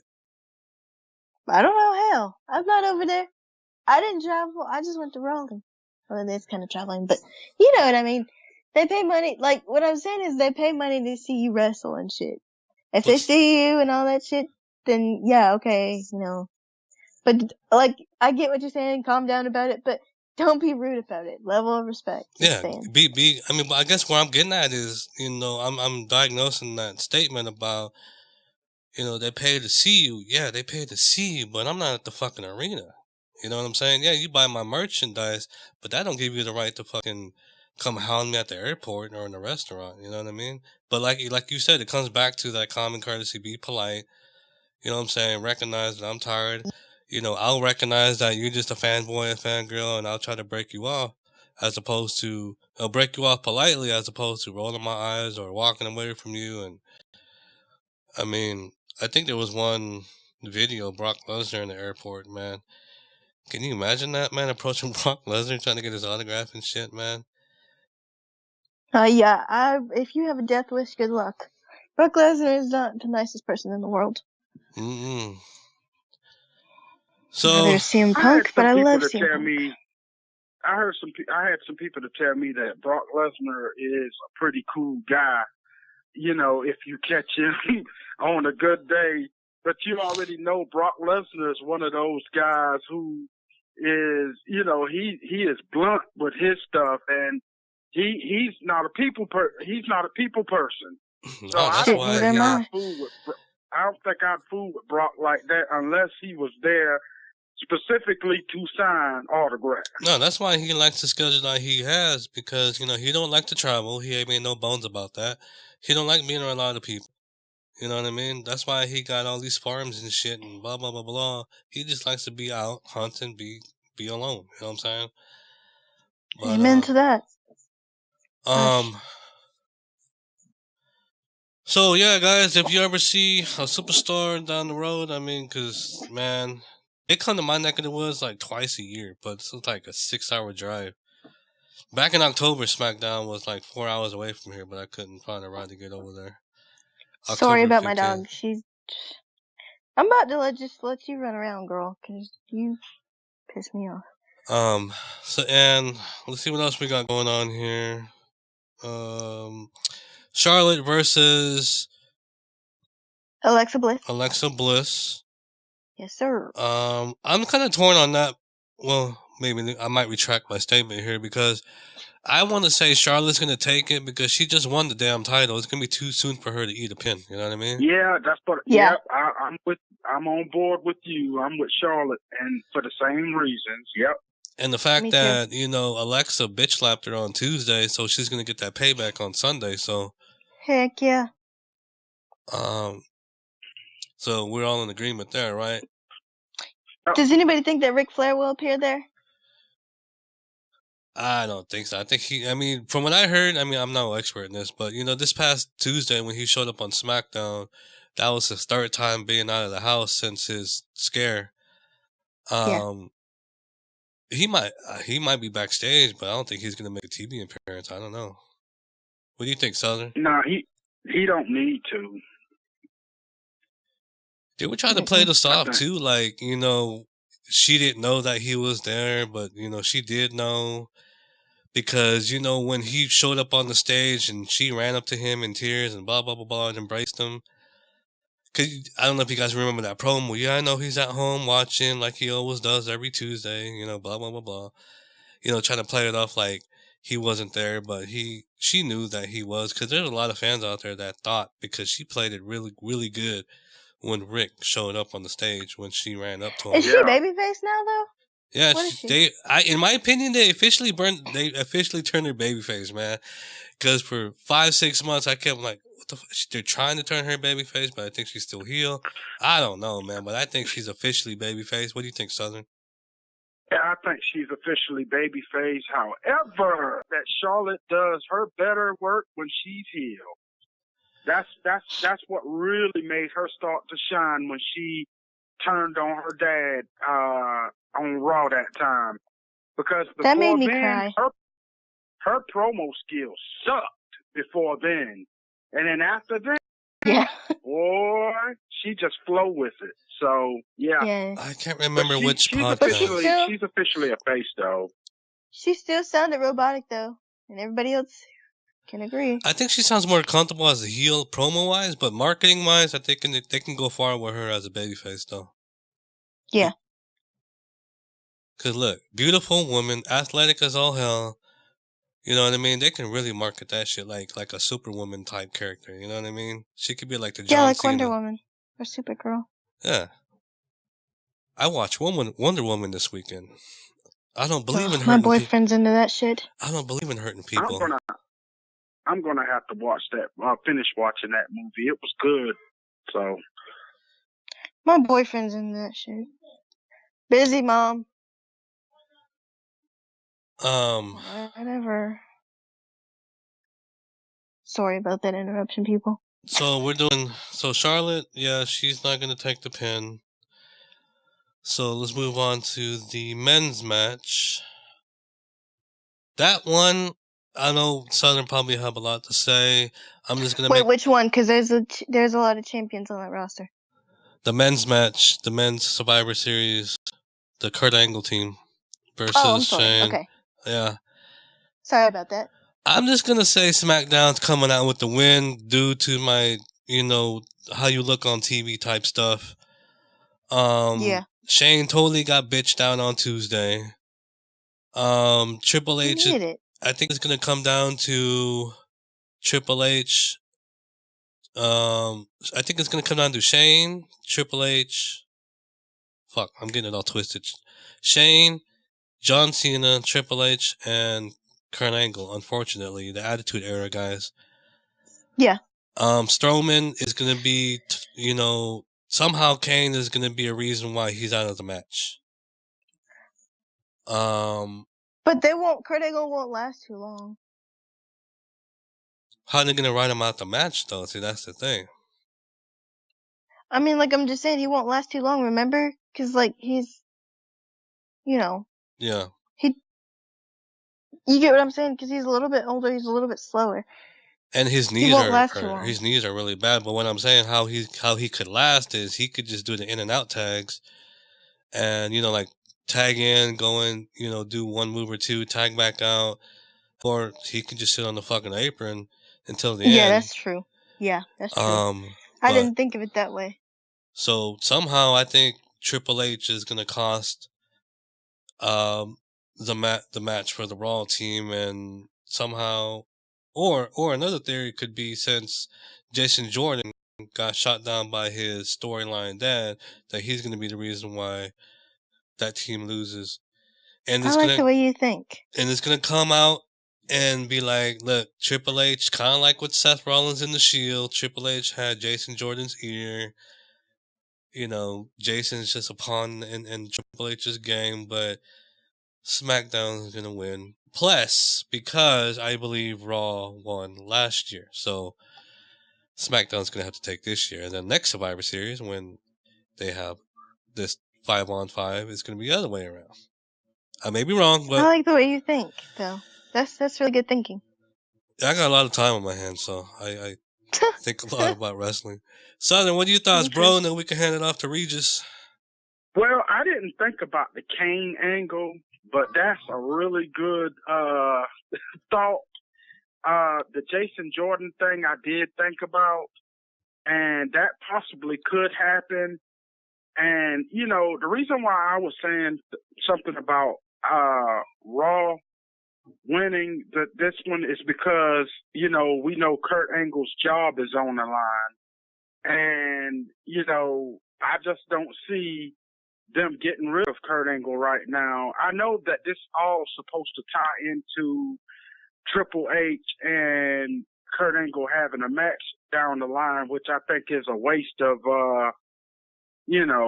talent when they could use somebody else to go against them. But anyway, I'm just gonna go with Raw. I'm just gonna go with Raw. I think Raw is going to take. Yep, because they got Triple H on their team. I mean, do you agree with that aspect? Because, like, you know, Triple H kind of runs things back there. He does, but that and being that, you know, Kurt Angle's job is on the line. I don't know. I hope that Jason Jordan don't come out there with that bitch shit, though. I really hope not. Yeah, on Monday, that was too much for me. I was like, my God, man, Monday, that was some terrible acting. Oh, that was awful. Let me tell you, man, see, I could not believe that. Oh, Dad.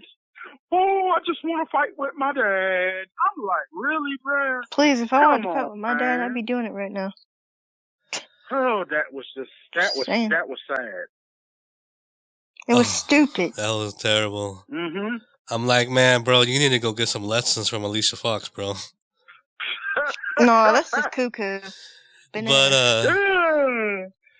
you know, I'm trying to understand the Triple H logic here. Behind the scenes, if you guys are talking behind the scenes, he's going to try to change it up. Like, no, I want to be the victor, blah, blah, blah, blah, blah, because of what happened with Sting, yada, yada, yada, yada. But, you know, I hate to coin this phrase, you know, but what's best for business here? You know what I mean? Triple H's time has come and gone. He's even came and said it. I mean, when he was doing PR work for India, I think he's using his own logic here, that slow and burn. So he's going to be the reason why Raw loses, because the end goal here is, unfortunately, rumor has it that they're aiming for a Triple H Kurt Angle feud, possibly in a Royal Rumble, and then the payoff will be somehow tied into Kurt Angle versus Jason Jordan to help him get over, which I don't think he'll ever get over. Can I say something? You just did, but go ahead. Can we get Stephanie off TV? That's all I gotta say. What do you think about Stephanie, bro? I don't want to go into a rant on it. What do you think about Stephanie, Southern? I think that Stephanie has her place, but I don't know. I think it was necessary for them to bring her in this last time just to put a little twist on everything. But the bad thing, I don't know, man. Oh shit! I think Stephanie needs to stay backstage. The bad thing about the bad thing about having Stephanie as an authority figure is she gets no receipts. You know what I'm saying? I mean, normally a heel authority always gets their ass kicked at the end. You know what I mean? Who's gonna do that? She's always talking down to the Raw roster. Yeah. She's always slapping people. Remember when Stephanie got up and Charlotte faced that time? Yeah, that's when Charlotte was that weak ass babyface, right? Man, I was begging. I was like, oh, please let Charlotte knock this bitch out. I'm telling you. But they didn't do it. They had Charlotte to bitch out to Stephanie. And you are definitely right. Stephanie never get a receipt for anything that she does. Never. I don't get it. I really don't get it. Because she's a McMahon, and Vince doesn't want people touching her $1 billion princess. She's the please. giver, and everybody else is the receiver, and that's it. And that's sad. That they shouldn't be like that. The She closest ought to be thing able to take what she gives. The closest thing to a receipt that she's ever gotten in recent memory is going through that table at Mania. That's the She should have closest. stayed through it then, because it was nice and quiet before she came back. I do like her. I opinion. do like her mic skills, though, man. I mean, her voice is annoying. She sounds like a man. She's a good talker, though. Oh, no, I'm not going to deny her mic skills. Oh, hell no. Denying that, like her voice is annoying. I never heard that before. Shit. Yeah, it's not Stephanie, it's Stephone McMahon, okay? Yeah, that. But when she got back in the Attitude Era days, she sounded like a normal woman. What the hell happened? Oh, hell no, man. Back in the Attitude Era, it sounded like she haven't gone through puberty yet. But I would have that than what she's got right now. I mean, yeesh. I mean, it sounds like I haven't went through puberty. And I would take that over any day. I don't want to sound like no fucking man when I scream. But what the hell? Another thing, too, speaking of GMs and commissioners and stuff, I really wish, like, Angle could grow a set of balls. I know that's how they have them casted right now, but, you know, Stephanie has been bitching him out, man. I mean, people are saying online, you know, Angle, he shouldn't have taken that, man. He should have stood up for himself, blah, blah, blah, blah, but he's like, no, yes, ma'am, kind of thing, but the way that Stephanie... yes person. Yeah, the way Stephanie bitched him out like that, he's like, sorry, Stephanie. Well, I'm like, wow. This is their third GM, and they kept Shane and... Well, I don't want to say Randy. They kept Shane and Brian all year? Yep. Yeah. That's sad. That is sad. But nobody's ever good enough for her, like I posted on Facebook that time. Nobody's ever good enough for her. Yeah, it'll be interesting. Well, you know, if Daniel Bryan leaves WWE, that's gonna be their second one. Who's gonna take that place?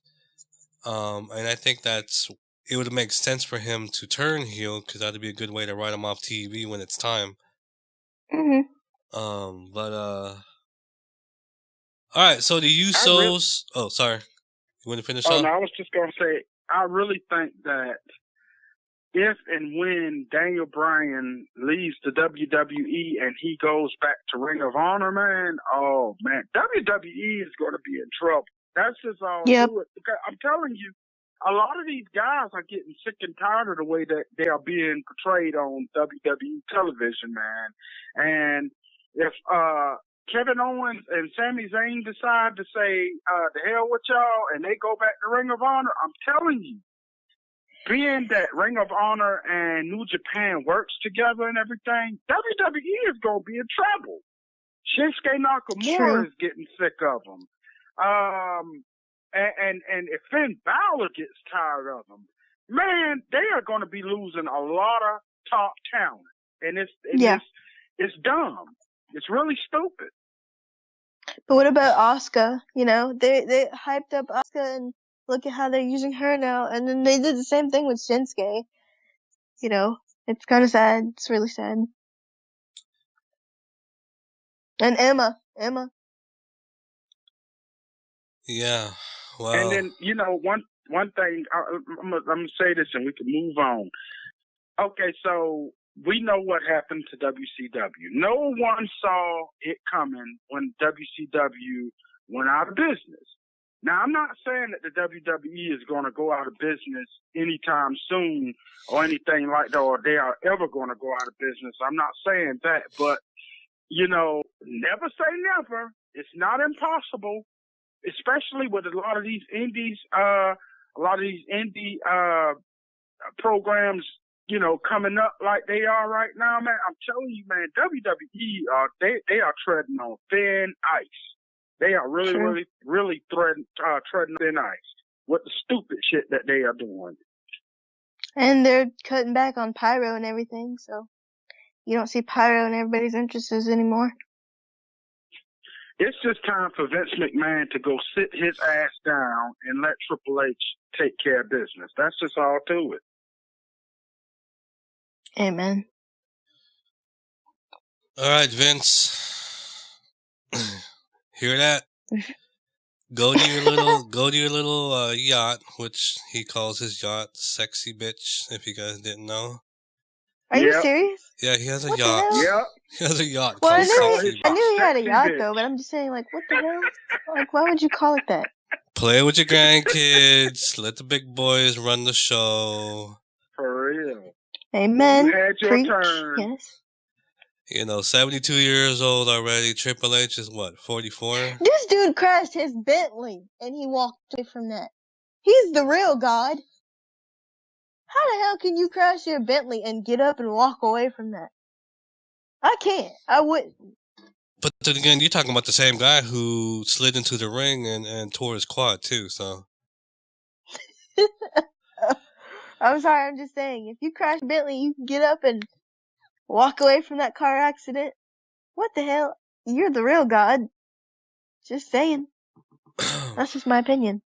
I'm really looking forward to this match. I don't know why, because they seem like two hard-hitting tag teams, and I'm talking about the Usos and the Bar. Ugh. What do you guys think about that presentation? That seems going to be like a hard-hitting match, in my opinion. Yeah, Ugh. it is. It's going to be a good match, but I honestly do not know who's going to win this match. So I'm just going to pick somebody, man. I don't know. I really don't. I just I'm don't gonna shut know up on who's this going one. to win this. Oh Lord, you don't like neither one? I don't like the Usos. Well, they're too ratchet for me. And the Bar, I don't give a damn about them at all. And Cesaro needs to shut up until he gets that mouthpiece out of his mouth. Because he just sounds like he's eating food. Oh Lord. Sound Shut the like hell up. he got a fucking dick in don't- his mouth, man. Yeah, I wonder why I wonder if his teeth are healed up yet, or if they are just doing this as a joke. I mean, it actually happened. It's real. Yeah, I know But- it happened, but I'm just saying, I'm wondering if that surgery has healed up, or if they are just letting that little cast over his teeth stay there just for the hell of it. I don't know, but I hate it. Tell him to shut the hell up. Because it's really getting on my nerves. I agree with you on that. But Sound like okay, you're so eating food and you got a mouthful of food and you... I don't know. to say who's going to win the match, I'm thinking I'm gonna go with Cesaro and Sheamus, because the same reason is because they just got the titles back, and it would kind of look a little bad for them to just get the titles back and go lose. I don't know though. So, and pretty I'm gonna much just go with the Usos Shield just invasion. got the titles back too, but they have had the titles back for a little while.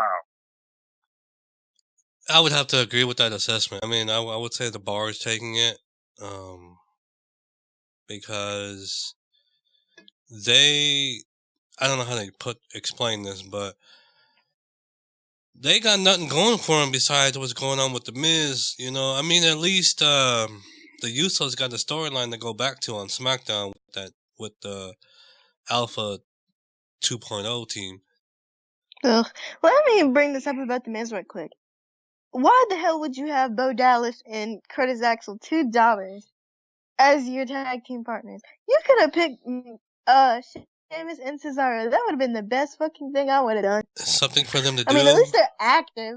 Yeah, something for them to do, and plus, think They back suck. to Get the hell off the mic. It's like a throwback to Vince McMahon and the Stooges. That's what I thought about, at least. Gerald Briscoe and Pat Patterson. If you guys But remember they that. could have I just remember went that. on ahead and they could have made Bo Dallas and Curtis Axel a tag team of their own, and because both of them are good, they are really, really good. But sure, we are talking about the WWE here, folks. Well, Yeah. I wouldn't go as far as saying Bo Dallas is really, really good. Bullshit. You didn't watch NXT. That's your Yeah. problem. See, this guy is like, you talking about riding people's dick, man. He's always riding NXT's dick. See, the thing is, yeah, on NXT he was good, but At least I'm riding some good dick. I tell you that, because when it comes to NXT and WWE storyline, NXT is way better. Well, yeah, because they're kind of pulling out all the indie guys now. I get what he's saying, Yep. but And I what the bet hell? you already know where Mr. Killer K is going. I guarantee you. I mean, look at okay, Curtis Axel, okay, Mr. Perfect Son, fantastic wrestler. We've actually seen it. Bo Dallas, I don't know. I mean, we can blame it on the booking all we want, dude. But if you were to put side by side between the two, that's where I'm going at. That's where I'm headed. Between the two, Curtis Axel smokes Bo Dallas, bro. That's Wow. because you have not been able to see what Bo Dallas can do. Are you That's the saying problem. that because he was the first NXT champion? Nope. I'm saying that because I've seen Bo Dallas in action on NXT, and I know that Bo Dallas could do more than what they are allowing him to do. That's why But I I'm thought saying Seth it. Rollins was the first NXT champion. Was it Rollins or was it Dallas? No, Seth Rollins was actually what was that? Florida champion, FCW. That was before they became NXT.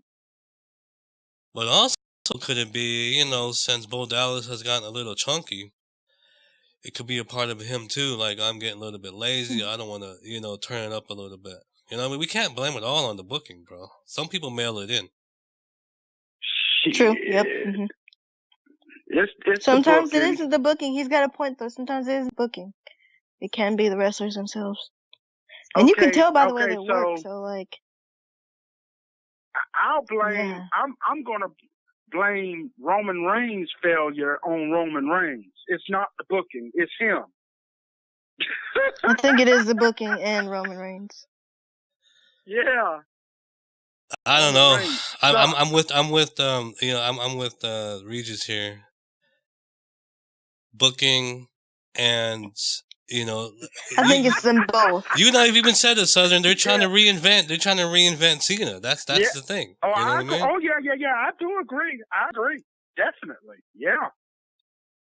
They need to calm the hell down with that before I start reinventing something, and it ain't gonna be pretty. People don't know me, and that's what I'm trying to say. People, like, this girl commented on my post when I posted about Stephanie and all that shit. Dude, I will slap Stephanie. For real. And people think I won't do it. I will do it. Give a damn. Like, she needs to be slapped by somebody. Fuck, I'll be the first person to do it. Actually, I wasn't. It was Trish, but, So my point there with Bo Dallas, I'm sure he's a great athlete, Southern. But when was that? A couple years ago when he was on NXT? Yeah, it was probably a little over a couple years now because he's been on Raw for a couple years now, so it's been a little over.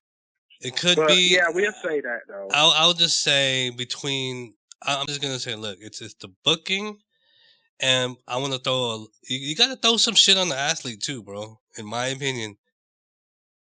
Like, look, Brock Lesnar, he mailed it in on that match during Dean Ambrose, right? That whole build up, that match could have been off the chain, bro.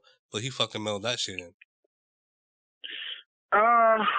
In my opinion, you said the match betwing who now? Brock Lesnar and Dean Ambrose. Brock Lesnar and Dean Ambrose. Oh, yeah. Okay, yep. Now, let me give you an example of a wrestler who is being shitted on, but he's actually a great talent. Shinsuke Nakamura. Booking is bullshit. It's not him. It's the booking. Oh, I know we can all agree on that one. He's got a point. Same thing with Finn Balor. It's the booking. They bullshitting him with the booking. They're making him look like a weak ass. And rumor is they're making the demon guy or Baylor just look like a little bitch, really. Yeah. Yeah, I've been scratching my head for a long ass time over Baylor, whatever the fuck his name is. And rumor has it that he's supposed to be facing off against Brock Lesnar soon. That's not a good build up for the guy. No, okay, it's not. So like one time he's squashing and then the next time he's losing. What the hell? All because of that too sweet gesture, supposedly. Mm-hmm. That is just the dumbest shit. I'm saying, okay, if they did that to Finn Balor, why in the hell didn't they do anything to AJ Styles for the same thing? I mean, let me call somebody out on this shit too. Mason, again, I'm calling you out because because like this dumb bitch, riding Triple H's ass, and okay, yeah, the Too Sweet's been around for the longest time, alright?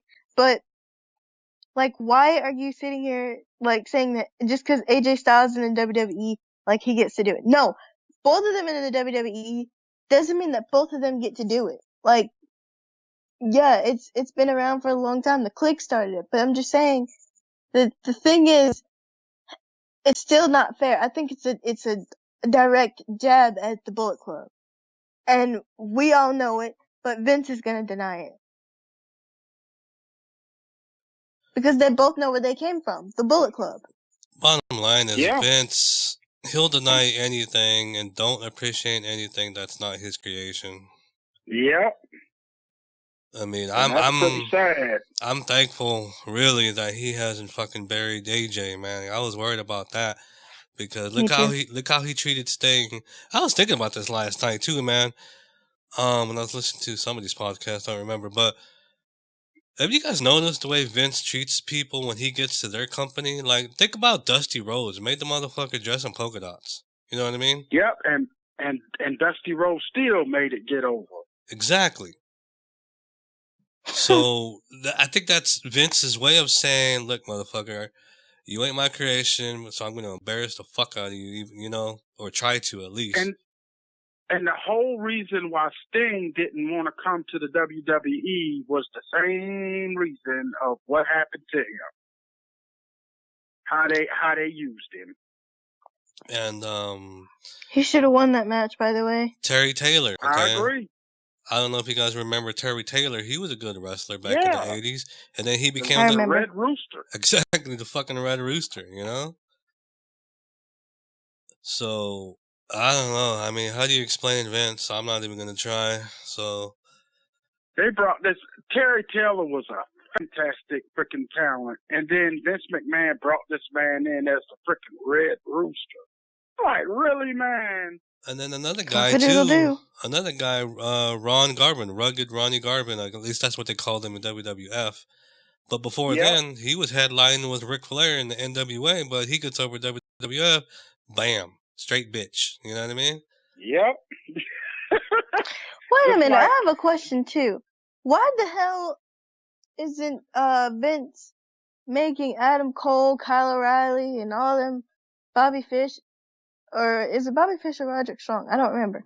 But they were in the Bullet Club, so why aren't they making them pay? What the hell? That's why I just thought about that. Well, they are on NXT, and they pretty much are protected by Triple H. Triple H. By the way,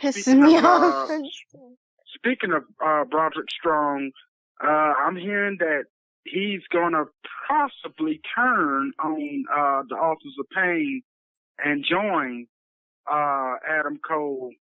What do they call themselves? Undisputed Era? Yeah, Undisputed Era, yeah. And you say I don't watch NXT, bitch. Oh, man, you read that on freaking YouTube. or read that online. I don't even want to hear that shit. Another fight breaking out. Oh, motherfucker.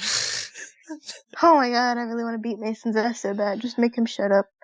I hear his voice right now in my head. Shut the hell up, bitch. I want Authors of Pain, man. I want them to go to Raw, man. That badass team right there. Can we kill this I Bludgeon heard- Brothers gimmick, please? Oh my goodness. You know, we didn't talk about that, man. They're making their debut next Tuesday against the fucking Hype Bros, bro, and Regis. Oh man. Hype Bros. Bro. Wow. I still think it's stupid. Why the hell would you name your team the Hype Bros? There ain't no hype about y'all, bros. That match is gonna be like 30 seconds, and I don't even give a fuck about that, man. But the way, Me either. quick, straight to the point, in my opinion, man, they fucked over, man. Those two guys. Yeah, that's gonna be just a piss break to me. I can tell you that now. And I'm gonna go to the bathroom during that point too. I'll be smoking. For real. Yeah. So, were you done talking about that NXT shit stuff? One more thing is, I heard that Sanity possibly may be the next faction to come to the main roster, which I think would be really good, because at first they weren't talking about bringing Eric Young in. They were just talking about bringing those two guys. But I think it would be really good because, you know, Sanity have a female on the team too. So, you know, it would be really, it would be better for them to come all together, especially with Eric Young. Do you see him going on Raw or SmackDown? I think it would be better for them to put them on SmackDown. SmackDown needs more people. Man, it's about damn time because they've been on NXT for like about a year plus. They have been there, yeah, just a little over a year, because you remember they came in right almost at the same time that Bobby Roode showed up. Man, there's another Can fucking... we get him off TV too? In my opinion, there's another Crazy. failure, man, on the main roster. Bobby Roode. They gotta do something about Roode, man. Dolph I Ziggler like Bobby too. Roode. No, he's better as a I fucking... don't care about Dolph Ziggler. I don't know, man. He seems best suited for a heel, man. Okay, the heel part, yeah, but the gimmick, sorry, not feeling it. What they should do is since James Storm left Impact Wrestling, they should reunite those two guys. Oh Weird yeah, Monday. that'd be cool. You heard about I that, think right? that, yeah. Wait, I don't did he think, leave already? I think that, Yeah. he's already gone. He had his last match at, what was that crap there? Bound for Glory? Yeah. Bound for idiots. His That's what I last call it. match. Yeah, that was his last match was there. And I heard that, he's already 40 years old.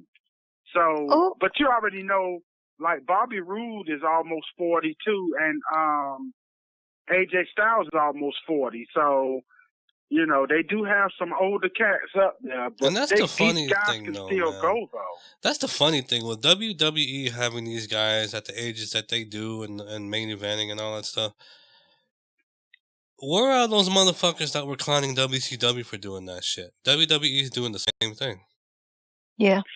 But I tell you one thing, Vince McMahon, he was kicking himself in the ass because he said that, see, he overlooked AJ Styles, and when he saw the pop that AJ Styles got when he first came in, and he saw how good AJ Styles really is, he was like, I should have brought this guy in 15 years ago. And if he would have brought AJ Styles in 15 years ago, we wouldn't even know who John Cena is right now. I guarantee. I bet we wouldn't know who John Cena is. Can we get John Cena off the TV first? He is I'll off be TV. happy. But did AJ want to come to WWE at the time, like Sting? You know what I mean? I'm pretty sure he would. If they would have came with the right money, he would have. I can't remember. He told the story before. I think he's told it on I Stone know- Cold's podcast. Yeah. I don't remember his Yeah, story. I know he was with them at one time, but you know they didn't take him serious. And that was when he first went to WCW because WCW is about to be bought out and everything, and they Yeah, that only was had back AJ in on 2001. one show. 2001. Mhm. He only had like one match. Yeah. But I don't remember why he didn't go to the But E. he's good though. He's very good. He, you know, Jim Ross has went on record saying that he's the best wrestler in the business, period, right now. Guys, I just thought about this. What about putting Jim Ross on the SmackDown team? Like, on broadcast team. We need him as bad as we do.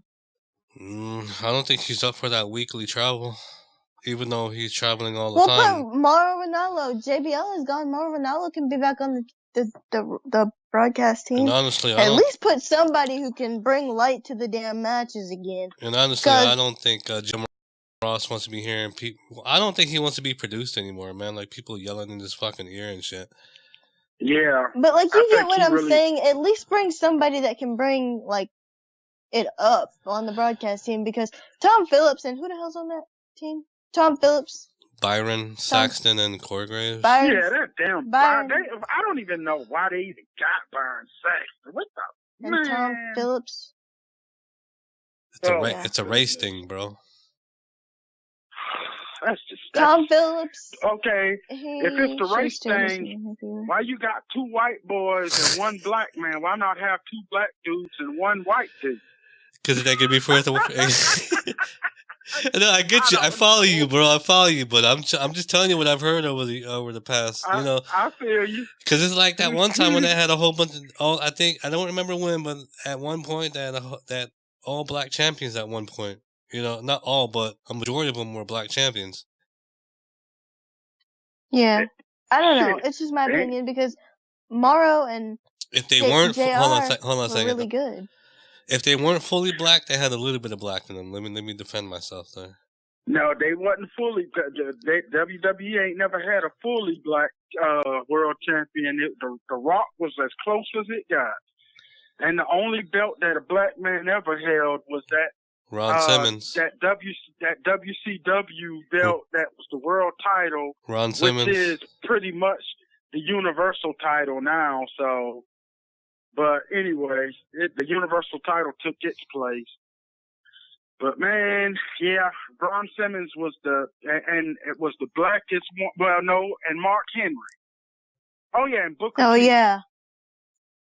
So, but other than that, that's it. That's a shame though. Only 3 black champions, 3 or 4. Yep. What about Booker? That's what he said. He said Booker. Booker too. Yeah, I said Booker. Yep. But I'm telling you.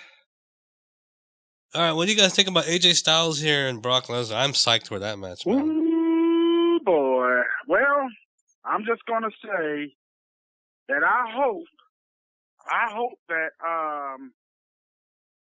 that they don't let Brock Lesnar just go up in there, which I doubt, because this is going to be a really good match on paper anyway. AJ, man, AJ, if they do this match right, AJ is going to make Brock Lesnar work. And Brock Lesnar he's going to have to bring it. Now, a lot of people that I've talked to said that they hope that Brock don't pin AJ. But I do see a pin, and I see Brock Lesnar taking this match. But I don't think it's going to be a quick, fast, and in a hurry match, though. I know AJ is going to be bumping like a motherfucker, though, for Brock, though. Yeah. And unfortunately, I would shit bricks, bro, man, if AJ pinned Brock, man. That would be awesome. So for me. I'm not a fan of Brock, so I really don't care. You know, somebody brought this up off record, but, you know, I heard this somewhere that if they just let Brock loose, you know, because right now they have him gimmicked as this guy who does one fucking move, you know, limited moves, man. If he can just unleash the beast, like from 15 years ago, let him, you know, show his amateur shit, the high flying shit, whatever. It would be a good match between him and AJ if he used that style from his previous run, but this whole monster things, Suplex City shit, you know, marketing wise, it's cool, but get the hell out of here with that. You know, I don't think it's fair to AJ, man. He deserves to pin Brock, in my opinion. After all the shit And he he will. had going down, I hope so. Even if he But you fucking guys just, better give me the lowdown on that match because I'm not gonna watch it. even though if he just wins just by rolling him up 1, 2, 3, you know, I'll be just fine. Just as long as he gets a pin on fucking Brock. But I'm calling Brock for this one. Well, you guys tell me how that match is because I really don't. I'm not gonna watch that one. Bathroom break for me. That's the last match. So your pay-per-view is gonna end after. What do you think is the main event gonna be, Southern? The main event is probably going to end up being it's probably going to end up being that match. AJ and Brock. No, I'm thinking that it's probably going to be the Raw versus SmackDown men. That's what I think it's probably going to be. Well, let's hope they don't rush it, guys. Well, how the fuck they gonna? It's a 4-hour show. I mean, if they rush that shit, it's gonna be laughable. You know? Well, Yeah, you it's saw not- how yeah, you saw how they rushed a little bit of their pay-per-views. No. I'm I sure get that. I'm sure they're going to have a lot of Elias Sampson too. Oh my god. Let me say this: Yeah. he can play guitar, but get the hell out of here. You can't sing shit. boy. So did we miss anything here? Yeah, we missed the New Day versus the Shield. Oh shit! Yeah. I'm a dork. I could have called that out. It's too soon for the Shield to lose. So I'm calling the Shield to win. They just got put back together.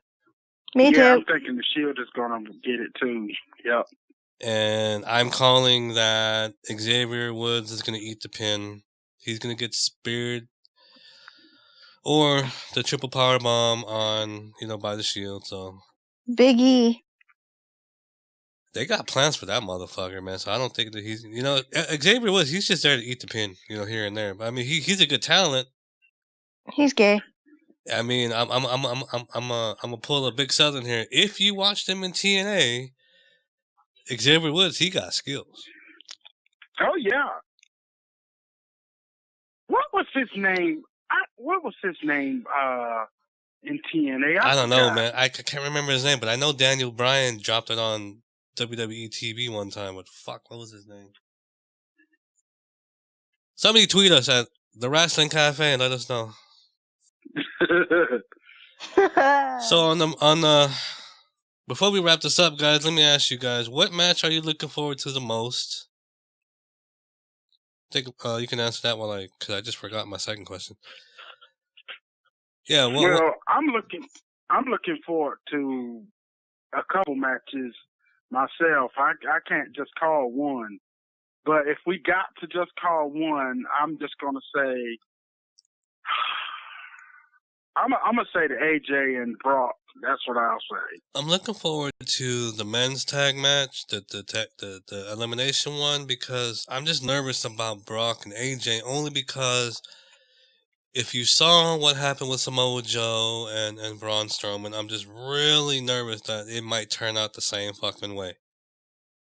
Yeah, I hope not. I really hope not, dude. I'm praying to the wrestling gods, man. Please give them fucking 15 minutes.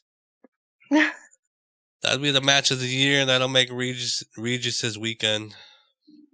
Oh jeez. And a longer bathroom break for her too, so. Well, I'll take Anime out there in the process, and she can go use the bathroom too. That'll take up the whole 15 minutes. What match are you looking forward to the most, Regis? I want to see the women, because I think the women really need a place to shine. Just saying. And it's not because I'm a girl either. I'm just saying. The women's matches over the years have been 2-minute matches, or they're trying to get their gimmick over MBS, and I bet you guys can agree on that. Yes, I've been watching Total Divas, but they do need time to shine. Total Divas. That was funny. Shut when up. Carmella was trying to rap. Hey, my daughter used to watch Total Divas until she turned. But Maurice's right though. Huh? She's right, because she told Nia. But I don't agree how she went about it. She told Nia, that, that's just like asking because Naya asked her, have you ever been in a gauntlet match or whatever? Maurice was like, that's just like asking, does the wheels go round on the bus? But I still think she shouldn't have taken it the way she did, but she's right. Girls like her, Trish Stratus, Lita, and all them, they paved the way for girls like Naya and Bailey and all them to have these longer matches. What do you think about that, Southern? I know you and I talked think. about that in the past. I mean, do you think Trish and the Attitude Era women open up doors for the women now? Do I think what now? Do you think the Attitude Women era opened up doors for the women for today? Because if you go back on the network, they didn't have that long of a matches either. No, they didn't. And if anyone in the Attitude or from the Attitude Era opens doors for the women, I'm gonna have to go ahead and give Trish her credit, yes, but man, I done talked about this before, and my blog is gonna be on this too when I get that going. But I really don't even think that a lot of the females who were with the Attitude Era would even be able to hang with these women that they have today at all. The only ones that I really think that would hang with them is Lita, Gail Kim, who got screwed, Mickey James, Victoria, and those are just 4 names right now that I can say. Oh, old girl, Alondra Blaze. Those are the only 5 women right now that I could think of that would hang with these women that they have today, because these women they have today, they are more athletic. They take more risks. They, it's a lot more things that they do that was not done in the Attitude Era. So yeah, the Attitude Era, man, was just barking dogs, bras and panties and shit like that. That's what I was gonna say. Comparing Attitude Era to today, man, there's not even any comparison whatsoever. So I would say like Trish broke down barriers in terms of, here's a model chick that don't know shit and she made it to the top. But yeah, I totally see where you're coming from about the women today. I think that's where WWE is trying to defend it. Like, she came in with no fucking experience. You know what I'm saying? I think they're coming from that angle. I ain't trying to defend them, but she had nothing, and then she went straight to the top. But speaking of women, did you guys hear about this? Rumor has it, I don't know if they're just fucking around with the internet, but Undertaker's wife is thinking about coming back and having a retirement match, quote unquote, with Charlotte. I saw that on Twitter. I was looking at her timeline. Yeah, they were tweeting back and forth about that. I don't know if they're fucking with us. Well, if they are not, then I think that I think that it would be a good match, because I forgot to mention Michelle McCool, because Michelle McCool was another one who was really good. Oh yeah, she came in 2004. Yeah, and she came off of a freaking what was that that Diva Search. That Diva Search junk. Yeah. They all did. So for her to did. Honestly, man, between the two and Lay Cool, man, I hate to be in the minority, man, but I was a bigger fan of Layla than I was. Oh yeah, I liked Layla too, but she was a dancer. Layla wouldn't be able. To me, Layla, although Layla was in shape and all this, that, and other, I don't think Layla would be able to hang with these women today at all. She would. Oh no, she wouldn't be able to hang. But between the two, you put a gun to my head, man, I'll pick Layla over. But I think Michelle McCool is more athletic because she, she's very smart. She used to be a middle school teacher. Earlier you talking about Stephanie sounding like a man, man. There's a woman that sounds like a man right there. Michelle? Yeah. I don't hear it. She, I don't know, man. I ain't gonna say nothing. I don't know what the hell you listening to. Now I'm just gonna treat you like my father. I don't know what the hell y'all listening to or what y'all looking at, because I'm probably old enough to be your dad, girl. You will watch it. My dad's 63. Please. Yeah. He just had a birthday. Happy birthday, Pops. Yeah, tell him to listen to this podcast too. Hi, Dad. So yeah, so I don't know if I don't, when she was around, I didn't really give two shits about the women's division. So in fairness and to y'all's defense and shit, blah blah blah blah. Oh, I, Molly Holly. I Sorry to wasn't interrupt, but Molly too, Holly. I wasn't too in tuned into the women's or the divas division back in the day, because it just Molly Holly Yeah, broke she barriers. just gave me another name. That's true. Yep, Molly Holly would have been good too. Yeah, I remember when her name always comes up. Who gave that Hall of Fame speech? It was just recent too. Somebody said they paid for her wrestling school. That it was Molly Holly that paid for her wrestling school. That was nice of her, man. Whoever was the latest, no, fuck, it was just recent too. Shit. I don't know. This year or last year, whoever the fucking woman inductee was, but Molly Holly was another great talent. She was one that volunteered to get her hair cut or her head shaved that one match. Poor thing. Yeah, but it is what it is. If you were to take Attitude Era women to now, I would probably bring in Jazz, Victoria, Molly Holly, Gail Kim. But Gail Kim, obviously, she's TNA for life. And that's really too bad, man. She would have fit right in. She could hang, though. Oh, yeah. And she was in the WWE for a while. 2009, I think. To 2010, 2011.